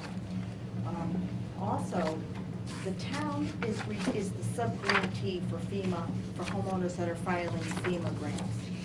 And right now, we have about 70 homeowners filing FEMA grants through the town. We have to handle them through our ledger. We have to receive money from the state when it's granted, and and pay it out to the homeowner. So that's a whole, Lenny, can we get a mic closer to you? I'm sorry, you know, it's right here, it's just, there's Okay. not enough room for everything. Capital asset project accounting, I feel like Lady Gaga. Sorry. Capital asset project accounting, I'm just going to go through these: cash flow projection and management, financial planning and projections, for which we have made a start on that. We just don't have the manpower to complete it at this point. Debt tracking and payment management, and possibly the uniform chart of account implementation that the state would like to require of all towns and cities in Connecticut. So we'd be happy to answer questions on any one of these items. You know, we're not saying that one person is going to do all of this. What we're saying is these are activities which would enhance the ability of the town to serve the town. And the grant accounting, is an audit issue every year. We're going to have to do the FEMA grant accounting for the 70 people. Whether it's done on comp time, overtime, hiring somebody part-time, the capital asset management accounting and management, capital asset project accounting management, that's not related to like our normal fixed assets. We're talking there about building projects, working with the town officials, Board of Ed, tracking expenditures, projecting estimates, to complete that type of thing, facilitating with coordination of state audits when they come through. Town has never done that. It's also never really produced cash flow projections to optimize, obviously, at today's interest rates. If you're not, 6 months versus 1 month with respect to your investments, it's not a big deal, but it's something that, I'm used to doing in an environment where you have a lot of cash, projecting your cash flows, optimizing the investment returns based upon the durational concept, the 5-year plan, and then the debt tracking. This has to do with our payment of our debt service, bands and long-term debt and sewer debt, WPCA. CT Class has been managing this for us. They're going out of business. People does this, Janny does this, so at this point we haven't yet, but I think they go out of business April 1st. So that's something we're either going to bring in-house, or we have to find somebody we've identified 2 vendors that we might be able to outsource it to.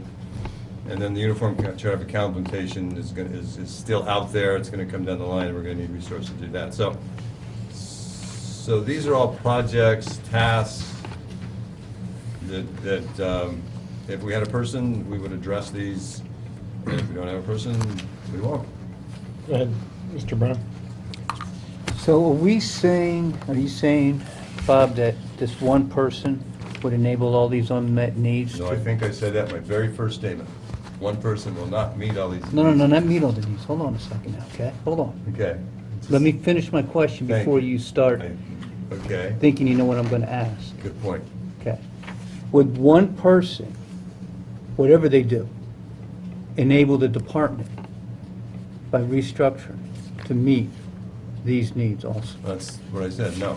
We will not be So able to what meet all would be these met, needs. do you think? Well, like, what would be a priority? Put another way, but exact same idea. Do you have a job description written up for this senior No. account?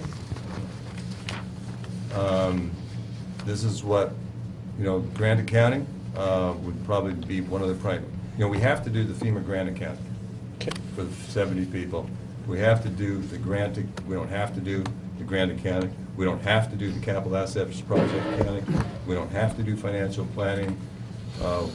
We do have to do the debt tracking, and we will have to do the uniform account implementation. So basically, what we would do if the position were to be filled by this board and the RTM and the Board of Selectmen, would bring this person in, and we would work the person into the flow of operations. We'd start out with the grant accounting. We'd definitely do the the regular grant accounting, FEMA grant accounting, and as we built up, we would, I think financial planning, the 5-year projection is something that everybody would like. That might be the third item. That's, of course, assuming that we outsource the debt tracking. If we don't outsource that, that would have to be accomplished as well. The uniform chart of accounts has to be accomplished. So there's, the department works as a team, and people, we would adjust to do as much as this as we could and see how it worked out. Prioritizing it based upon the first selectman's wishes, the various, and the other the wishes of the other clients we have. Clients, when I say clients, it's the first selectman, it's the board of selectmen, it's the board of finance, and it's the RTM. Okay. So with this, who would the position report to, staff accountant? Myself. Okay. And then, Maybe Caitlin. then the items here could be prioritized, you'd have a job description, and, Yeah, and I understand this list of items, okay? And they're all various degrees of necessity, and agree with you with all the various constituencies you serve. I'd like to hear more specifically what the plan is for the position. It sounds like, hey, if we get this position, we might do this, we're going to do this, we'll probably do this, we might do this, we're going to reorganize. Between that and not knowing what the internal auditor was actually able to do in the last year, because she's been repurposed to other things because of what was going on with FEMA, because of all that, I don't get a good sense of what the plan is. And while I want to support the position because I understand the workload, without really understanding what this person is going to be responsible for, or even who the person's going to report to, it's hard to just throw a body in there and say, yeah, go ahead, get back to us with what they're going to do. There's no way I'm going to be able to, there's no way I have the ability to tell you, and will not be able to tell you without, I don't know what kind of work I would do, to analyze what percent of a full-time body of an FTE would be required to fulfill the function of grant accounting. So therefore, let's say grant accounting is number one because it's in the audit, all right? Let's say, the 70 individual homeowner stuff is number two, because that's going to be required. We have the homeowners. I do not know, and I have no real way to definitively measure how many hours per week, or per month, or per year those functions are going to take. So that's my problem. So I can tell you what I need, as you pointed out, is not the word. The only one here that has to be done is the FEMA grant accounting for the 7 individuals. That's not true. And the uniform chart of account implementation, and we'll do our best to offload, outsource the debt tracking. How do you plan on, you hire this person, how do you plan on reorganizing the department and putting them to work? I mean, there's got to be... I didn't say reorganizing the department. We might reorganize some functions. Okay, so what's the plan there? We would probably, additionally, the other thing that we would do is, and I know that we'll get it all tomorrow, that we've got a stack of stuff, and I think you asked about the audit stuff about a month ago. Yeah. That this report's coming out tomorrow. That gives you like 5 years of history of what that position has been doing. But would also possibly, probably realign and do more internal audit. I mean, so, it's how we assign the resources to accomplish what needs to be accomplished. Right now, we accomplish only, what needs to be accomplished. People working hard, people working comp time, people working long hours. We're doing what we can do. If we're going to do more, we need a body. How much time that, and repeat myself, how much time that body will apply to grant accounting, I don't know until I get it set up. How much time it's going to take to manage each of these 70 individual homeowners, I have no clue. How much time it's going to take to work with the building committees and the Board of Ed and the Department of Public Works to help maintain inventory of the building projects and work with that to try to, keep track of that, which is also another audit item. I have no idea. So you don't plan on putting together a job description or job responsibilities? I'm actually trying to help you here because You would have to, Right. A union job, you would need to have a firm job description for a union job, so somebody would know if they were being asked to do something outside their job description and going to claim a grievance against the town. There's going to have to be a formal job description at some point written, so somebody knows what the job they're applying for and doing. So do duties as assigned, including possibly the following. Duties Yeah. as assigned. Do we have job descriptions like that? I think we need Mary to talk to about this. I don't know whether we can do that. Duties as assigned. Yeah, after it's I got you, John. Okay. So, Mr. Matola? Can I ask you, the job description's really easy. I suppose a job description is going to be something to the effect of doing general accounting duties, correct? Something to that nature? Are all these things in here tasks that accountants do? Absolutely. Right. So I don't. But you don't go to your boss and ask for a new body and say, by the way, I'll get back to you with what their responsibilities are. It's these things, that's their responsibility. They can't possibly do all those things, and Bob said it. But you have to The understand system that, does. you have to understand that management has the right to assign certain accounting tasks to the employee. And I think what Mr. Mayor's saying simply is that we need an accountant to do many of these tasks. I can't tell you right now exactly what percentage. If you've decided you need an accountant to do the tasks, you damn well better know what the tasks are that you want completed. There's these and tasks right here. prioritized. It's the big list right here. What's the problem? That's a to-do list for an entire department. This is a not list of job what description. accountants do and what their needs are. That's what this is. No. Have we had any claims in this town, Mike, any claims in this town by an employee who has said that they've been asked to do something outside their job description? Any, since you've been here? Jim, your question on any? Any. With 500 employees? I know, any. Frankly, I've got to say yes to that, but if you Okay. ask me to name one, I Yeah. could. Okay. Okay, but I'm not going to say no to that because you asked any, and I Okay. just, without confirming that. But I've got to believe somewhere, somehow, somebody did. Now, whether they're successful in arguing that, that I can't tell. But when you say the word any, Jim, you got to say yes to that. Okay, I think we need to have Mary come in here and explain what the process is for when we get union job, people's job descriptions. I was Staff under the accountant understanding work that for a these union guys? job do a very Yes. specific. Well, then we must have a job description for staff accountant. Has there ever been a staff accountant assigned We to can your put together a office? job description for staff There used to accountant. be a staff It'd be a accountant very that was generic, eliminated. general job description. Caitlin, You can know, you know that's- what our staff accountant eliminated? Then you have a job description for staff accountant, right? I'm sure we have a generic one. A lot of our job descriptions are older. That's all we need. But we've restructured since then a little bit because that staff accountant position, we subsequently hired someone who was doing part of that job. So it's not as easy as just finding it, but I would say a lot of this work, in my opinion, would come under a special projects type of description, because quite frankly, like the last one, we don't know how long. Look at the Penfield thing, that took us months upon months. Do we know if Storm Sandy's gonna happen again in a year? No, no one knows that, and so as a result, this position would then divert their attention to a special project like that. Did your prior staff accountant do some of these things before? Some. Okay. Can you get a job description? and I've then- got Mrs. Leclerc, and then I've got Mrs. Marmee. Go ahead.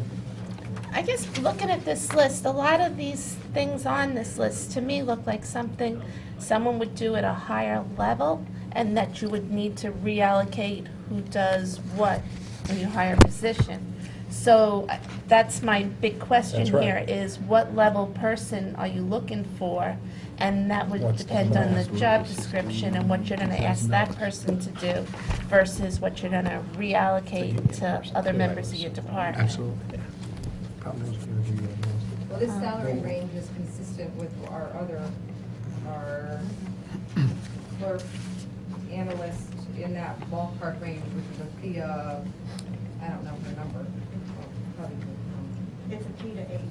8. It is a mid-manager. Oh, it's a P to 8, okay. But So- as we've talked about a couple of times, a lot of our internal auditors' time recently has been devoted to some of these projects.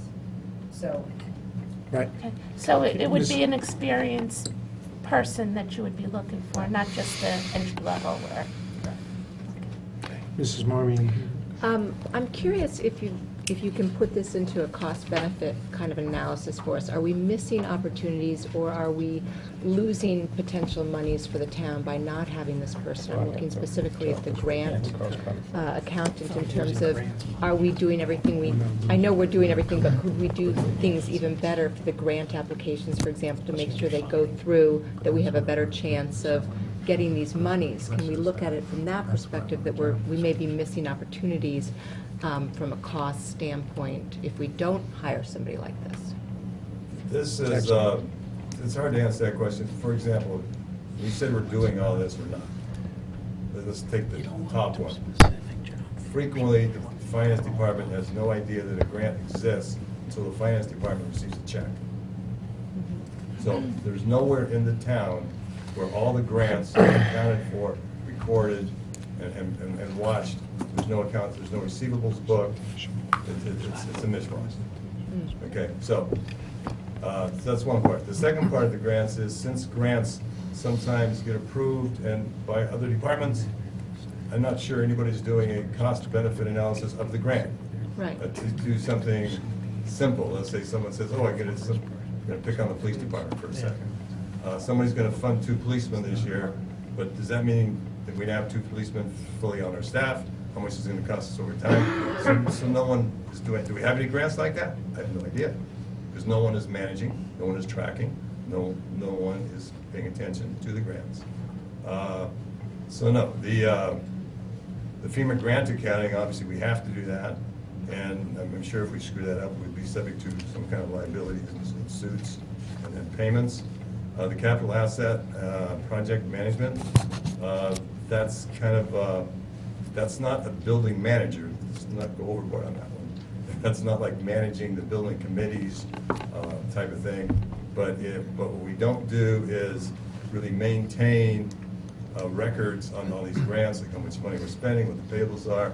We don't go out there, there's no real, nobody's interfacing with the building committees and the building managers. How does it look? What's the estimate to completion? That type of thing. Would we save money? Would we learn about issues sooner? I have no idea, but these are functions that any good accounting department would perform. So, that's the charge. Now, maybe I overreacted a little bit to the whole job description thing, because I'm thinking immediately detail, et cetera, and that I cannot do. I could do one, but it wouldn't necessarily be accurate or meaningful. What would be accurate and meaningful is, like, maybe I was a little flippant when I said do duties as assigned, but that's pretty much, here's the type of things, the level, the duties assigned, and the type of work that the person would be assigned to do. I'm going to go to Mr., well, I think Mr. Kiley had his hand I up first, did. did you? Please. Thank you, sir. And then Mrs. Marmon, you were done, right? I'm done. Oh, you Okay, yeah. Mr. Kiley, then Mr. Walsh, then Mr. Natoli. Thank you. Back to the comments about the duties and responsibilities. I'm not challenging the fact that there's work to be done, that needs to get done, that's important to the town. I put that over here. But on the job itself, the comments about this being a union position do, to me, make me think that the more detailed we are with a job description, the better off we're going to be in many ways. It's going to minimize issues and,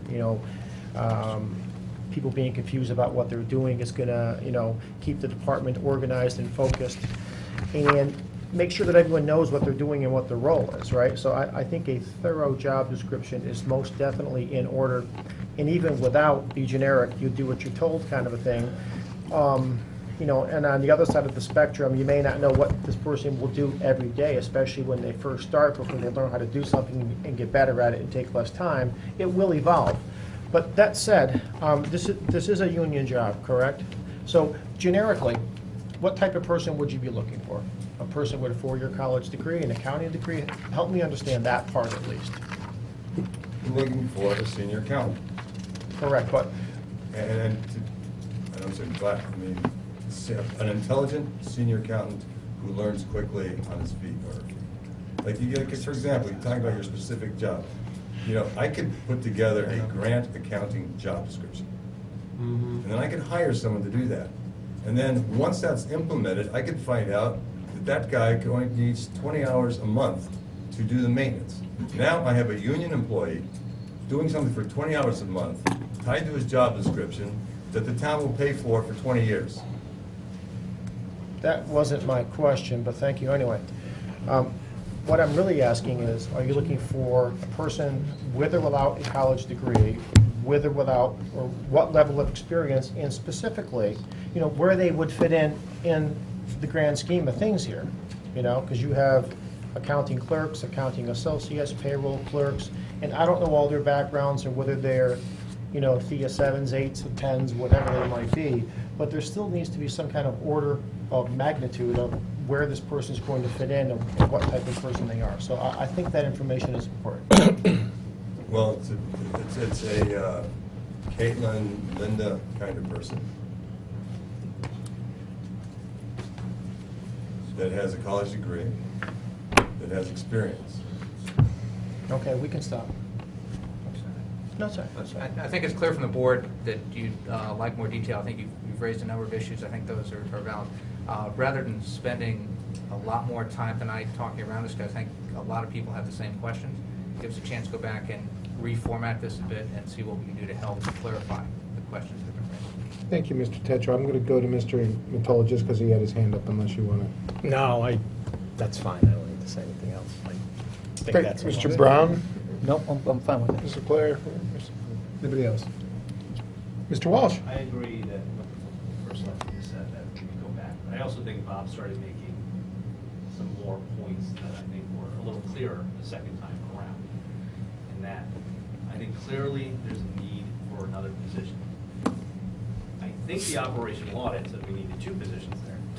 I think that's what the operational audit, maybe that could be passed around as well. Well, that and It the has market been. study that Bob has done and showed a number of employees Yes. we have in our finance department. Versus compared other to comparable Yep, towns. yep, and I So- think he should, and I think you've shown that in the past, Bob. I think you Right. asked for a position last year and you didn't, and you, based on the size town we are, the number of transactions, all that stuff, I think some of that is proved.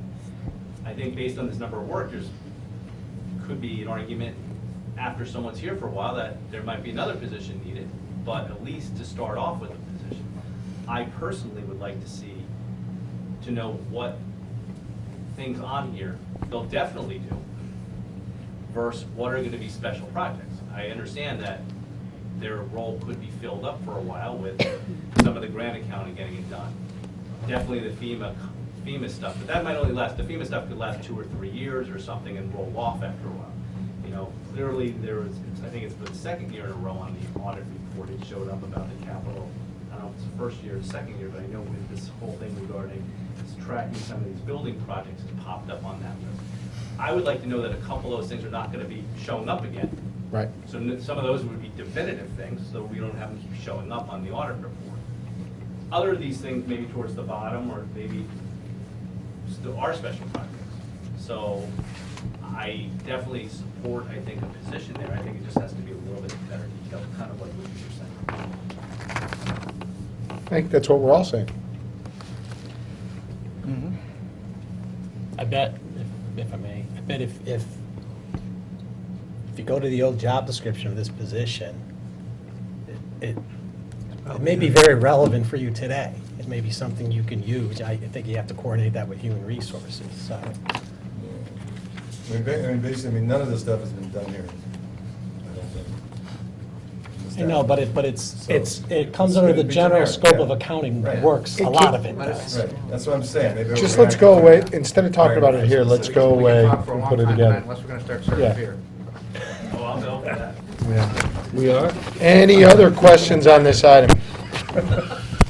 All right, let's go to the finance department itself and take a look at the rest of it. Did anybody have any other questions with what was in the finance department?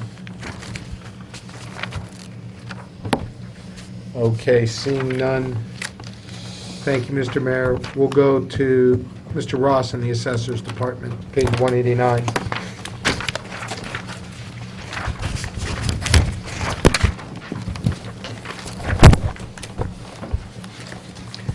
Mr. Ross, an 80% increase. You win the prize this year.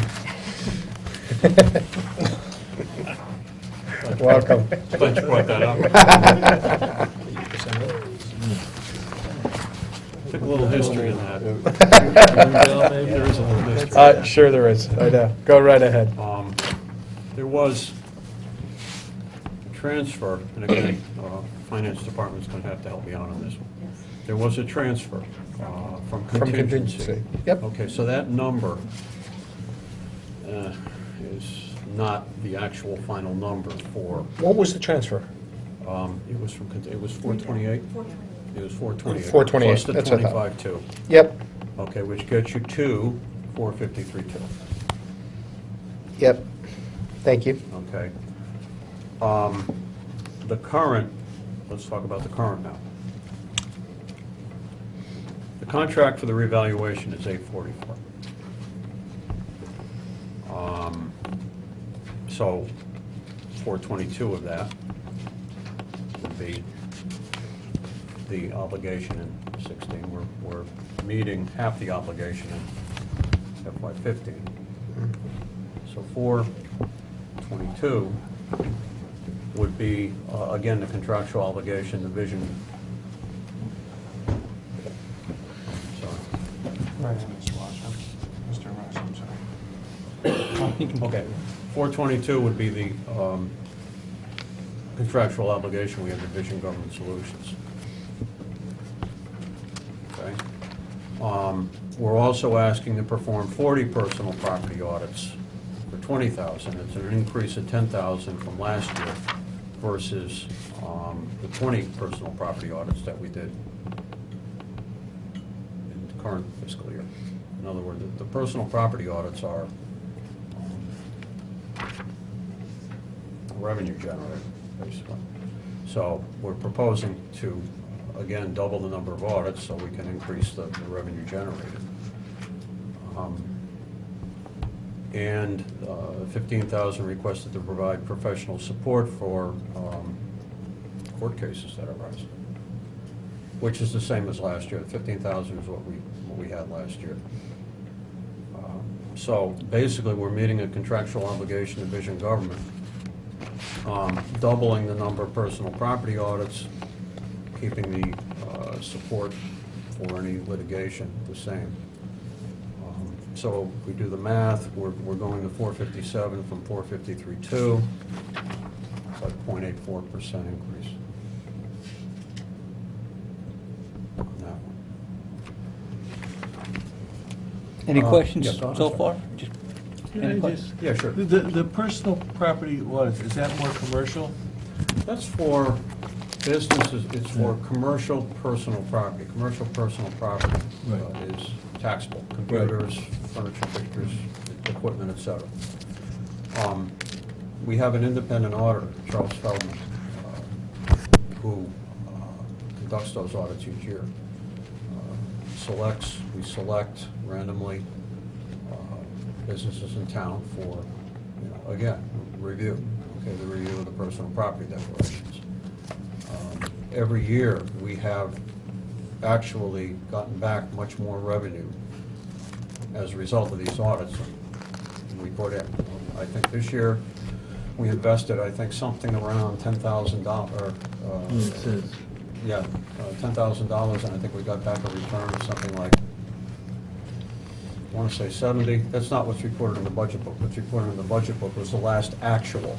Okay, right now, in this current fiscal year, we're looking at around 70 plus for an investment of $10,000. So that's been a very positive program that's been in place for a lot of years, and the recommendation is that we double the number of audits that we do next year from 20 to 40. So that's really the only other cost increase in that lineup. Mr. Walsh had a question. Mr. Walsh? You answered part of my question. I'm sorry. I was going to ask the same question that Mr. Stone just asked. But is this going to be a program where you keep that amount for the next number of years to see? Yeah. Okay. Yeah. So we should expect to see that number stay flat for a little while? Yeah. Okay. Yeah. We're increasing from 20 to 40 audits, and, we'll do 40 audits a year. That's what that would be. Any other? So it really wasn't as, whatever. Oh, I saw it, I got the piece of paper right here that says 80%. It's really 0.84. You guys all see it, it says it right there. Thank you, Mr. Ross. Okay. Have a good night. Okay. All right, be gentle, we're going to page 201.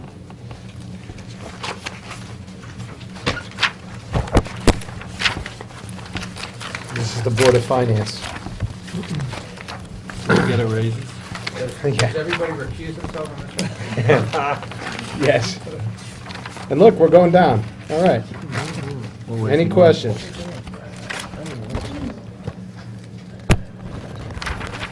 Looks good. Questions, comments, concerns? We're down by 2.6%, all in the part-time payroll line. Secretary line is down a bit. Fees and professional services, that's the audit. And it stays flat year over year. What, can I ask, what is your advertising for, your budget? We have to publish Public notice the of budget every meetings? year. Mm-hmm. And the budget, okay. What, Yes, please. what meeting are we going to? I'm sorry? This is- Oh, yeah, the meeting. I'm That's just travel. That's actually. Field trip? Your field trip, yeah, $100. This is it, it's right here, the field trip. This is it, exactly. That's for I believe the clerk might use that if they have to deliver things. But typically, we haven't used it. I don't think we've used it this year. Mr. Flynn, Yes. where are we with the current auditors? Are we in the last year of their agreement? When do they renew? When's our next view on that? Good question. Mrs. Leclerc, do you know, as head of the audit committee? I don't remember. I think even this year we were done with the agreement. Yeah, Is this the last we year? just So, extended them. Yeah. We're on a we- year-to-year right now, I think, aren't we? When Bob took over, we decided to keep them on because of the transition. And, right, we haven't been out to bid in a while. And it's year-to-year. So we go out to bid on that at some point? We absolutely can, yes. Any other questions on that? Seeing none, we're good with the Board of Finance. We'll go to page 204, which is unemployment compensation. And just a reminder, we need the contribution surplus. before we use it. Yeah. Thank you. What page is that? Where's that on? Page number? You want to do that now? Page 126. Let's go to 126. That'll be fine. Thank you. This did not make our budget schedule because it was a new department this year because we split it out from finance. Oh, contribution to surplus. It's page 126. This is just a straight contribution to surplus. And we're going up by 150,000 year over year. Take one and put them down this way and put them up this way.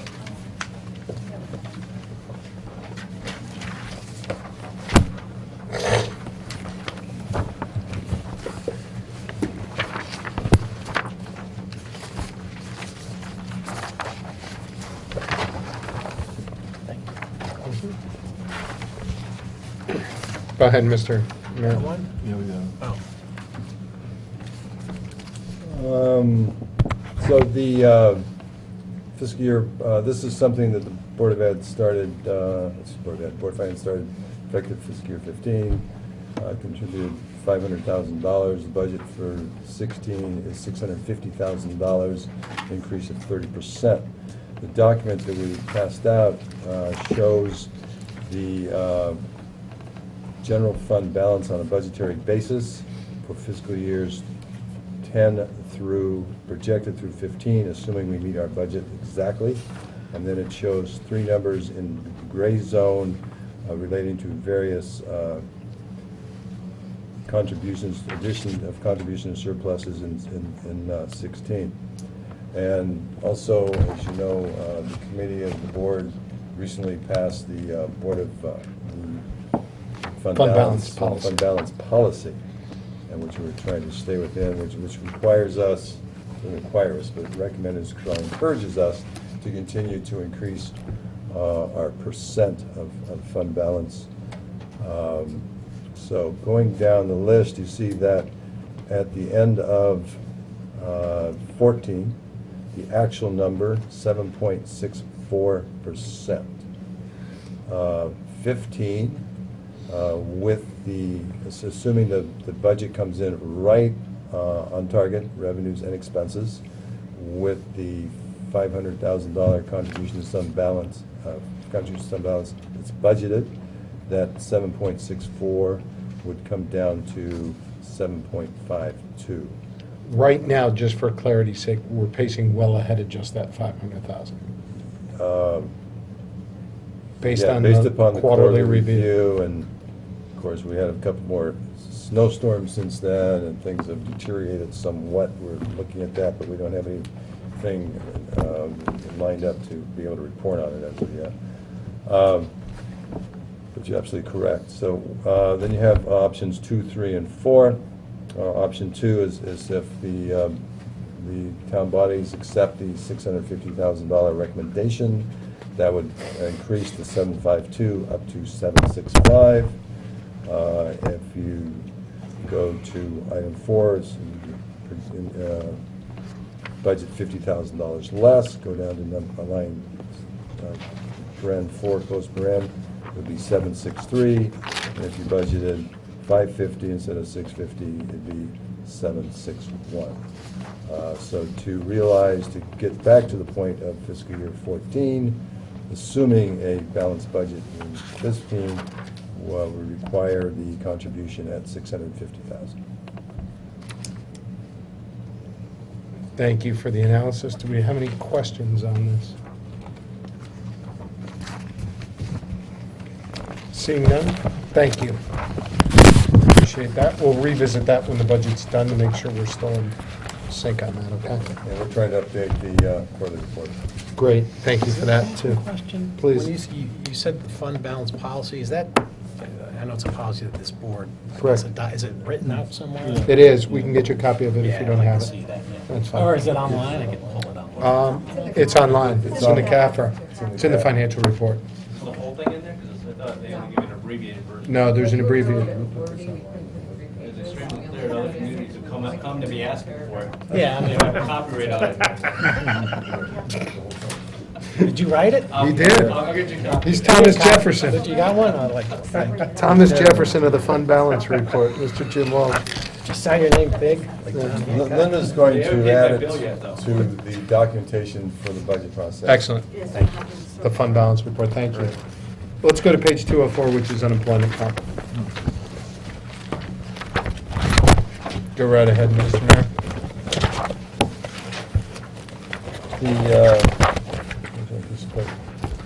Make a piece of paper. Need to hire somebody to keep track of my pieces of paper. Could be part of the job description. The unemployment compensation, fiscal year 13 actual, $193,000, fiscal year 14 actual, $174,000. Fiscal 15 projected about $325,000. And that number is based upon the first 6 months, that's through December, plus the final 6 months estimated at last year's actual. The reason for the major increase, the first 6 months of this year is $217,000 versus $64,000 in 14 and versus $81,000 in 13, was primarily the closure of the school lunch program. So we don't anticipate. Does that wash its way all the way through? I just got the new numbers in today, but I didn't get a chance to open them. So 328. A couple of years ago when we did this, and it was through nobody's fault, remember the Board of Education had a number of layoffs unrelated to health, or unrelated to the lunch program. Right. And we didn't really coordinate, again, it was nobody's fault, but there wasn't a lot of coordination between what was put in the budget here and what their plans were for Correct. laying off. Have we done that yet, just a sanity check to make sure that this covers it? First selectman did that with superintendent. Yeah, but Mr. Flynn, going back to the incident, those layoffs came in June. Yeah. After the Board of Ed budget was cut during this process. Yeah. So there was no way to coordinate that at that time. Got it.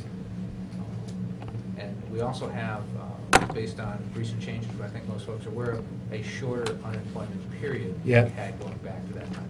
Yeah. Okay. Yeah, plus the benefits were exacerbated because of the recession and the government extended benefits. That's what he's referring to. Can you follow up on that, what you just got in, and just report to us if there's an issue there before we vote on this item? Are there any other questions on the employment column? All right. Seeing none, we've got debt service. Service is on page 307. It's actually got its own tab. Who knows?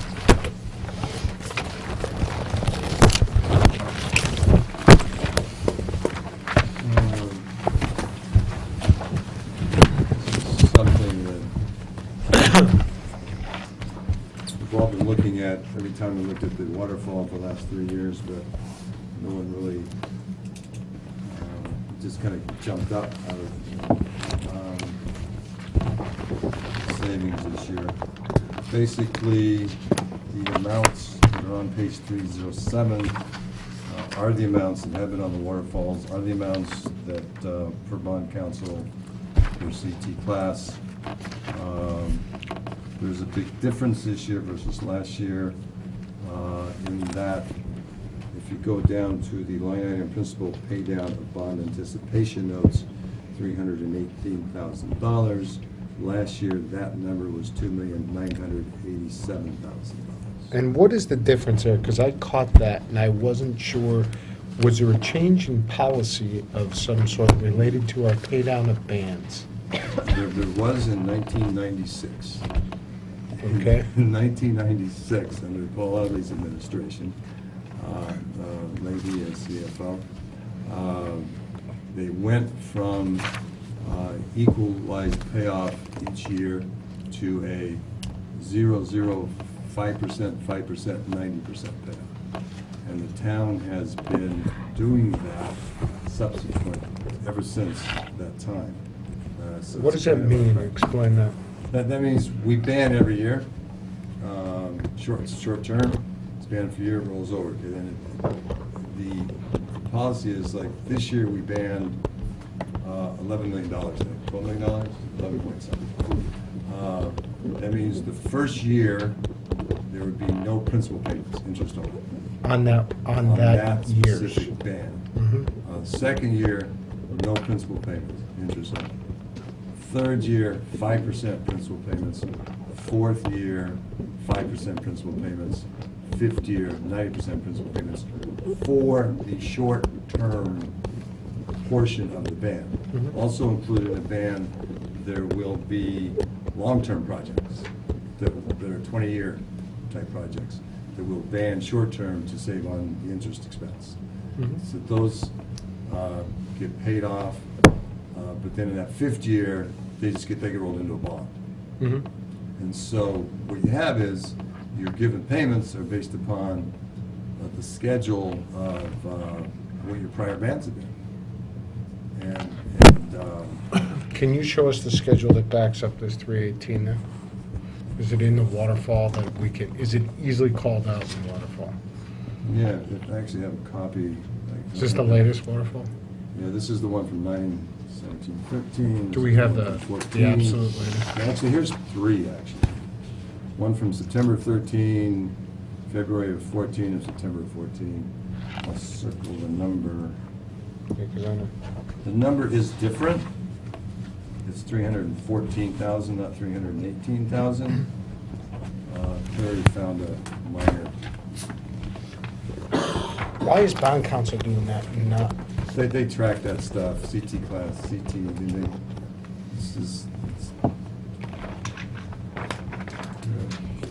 Okay, so it's a one-year anomaly. Why this, what's driving it just happening this year? Every other year, it's 2, 3, 4, 3.5. It's always, There's got to be a 90% payment that's not due this year. yeah, I mean, Well, what's, there's a 90% payment due, so that would go back to X number of years ago, and we must not have borrowed any money. well, that's what I'm trying to find out. Did we not have a ban one year or something? That's what I'd like to find out, because this, I mean, this anomaly sticks out like a sore thumb on this schedule. And I'll pass it along to my colleagues so they can, let's start down there. Can we find that out? Find what's driving that 318 from 4 or 5 years back. Yeah, I have a schedule. I tried to pull this together today. There was one year where we did a smaller band, The but there fiscal- still should be a pot, I mean, this is from 2 million to 300,000. I Well, mean, that's this is the a- 90% numbers missing. Right. Well, in fiscal year 2009,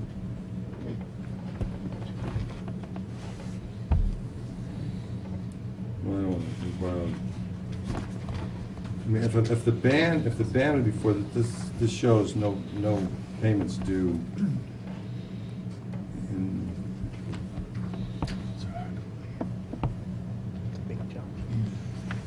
there's a non-recurring. There was $5 million issued in 2009. It's the only year? There's no pay down due this year. 10, there was a $3 million ban. There's a $90,000 pay down due this year. 12, there was a $2 million ban.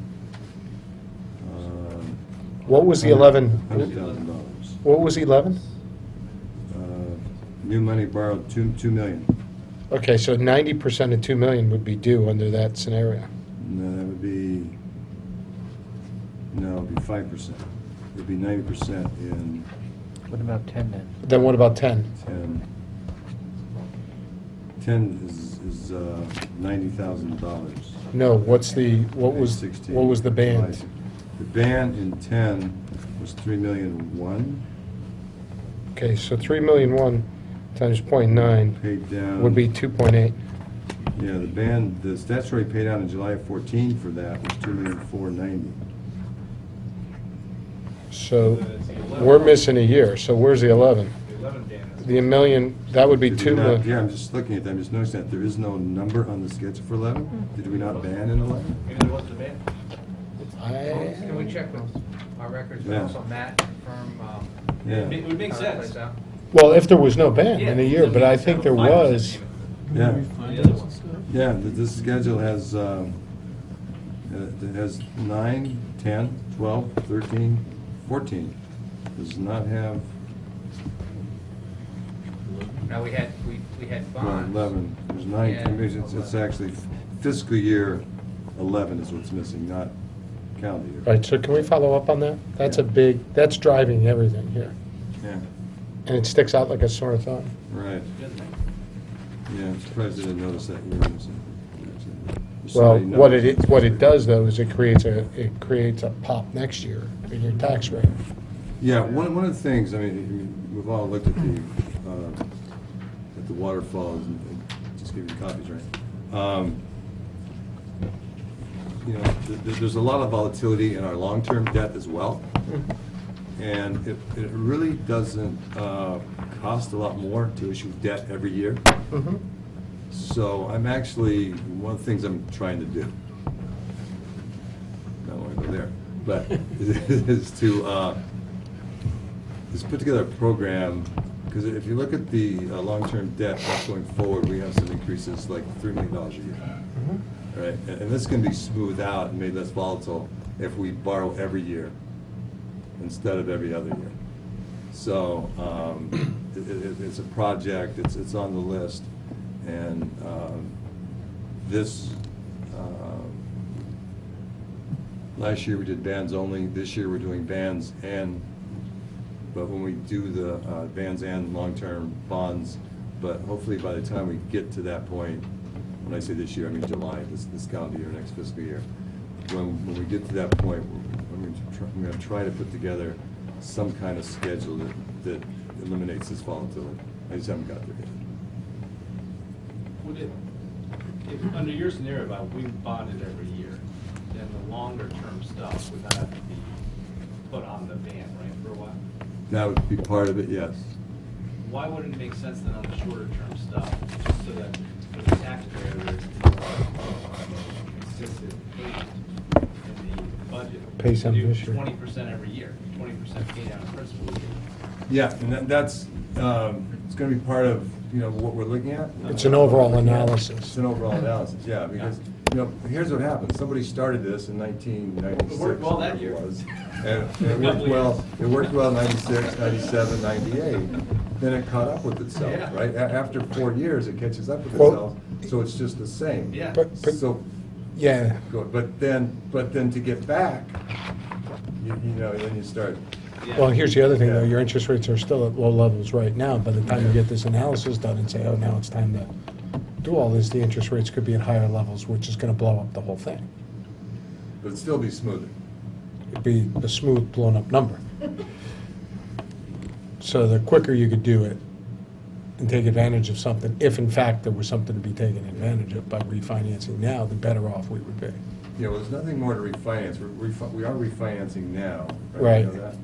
Is that gonna happen? Where's that Yeah, I was stand? looking at that today. We're moving. We're trying to, we don't have anything scheduled, but it looks like we're gonna try to go to Moody's. We're gonna have Raymond James as the underwriter, and, we're looking to get us a meeting with Moody's maybe the end of next week. Okay. But that's, yeah, that's assuming we can get the documentation and then the presentation together by then. Well, we definitely need an answer to this question, because it sticks out like a sore thumb. It's a large number. It creates a issue for next year's budget as it relates, I mean, it's not too bad. It's $1 million in debt service going up because of the other areas going down, at least according to the current waterfall. Yeah, Right. and there's not, and Caitlin, what's, our current balance in the bond premium is 300,000 or something? So we have that, but, maybe we'll get some bond premium this year that'll help next year. I don't know. Any other questions on debt service? So we're gonna get an answer for the 11. Yeah, as soon as we Yes. can, if we could get that So by you guys get a little Thursday. background on why we didn't do a ban that year? Like, how did- Well, we don't know we didn't. Let's make sure we did. Yeah. Huh? You don't know what we did or Well, didn't do. yeah. Does anybody have any other questions, comments, We did one we're not concerns? paying for. That's all right. So we're not- Correction, you're not proposing we pay for it. All right, any other questions, comments, concerns? With that, we wrap our agenda for tonight. Does the public have any comments, issues? Seeing none, do I get a motion? Mr. Brown, do I have a second? Mr. Matola? All in favor of adjournment? Those opposed? We're adjourned, everybody. See you Thursday night. 7 o'clock. 7 o'clock, thank you. 7 o'clock at the Board of Education. Yeah. He's Budget. like Every time I open it, all these little He's got a green business. things Yeah, fly out. he took a job at United Technology, and they gave him like that section of the world. And so every once in a while, he has to go.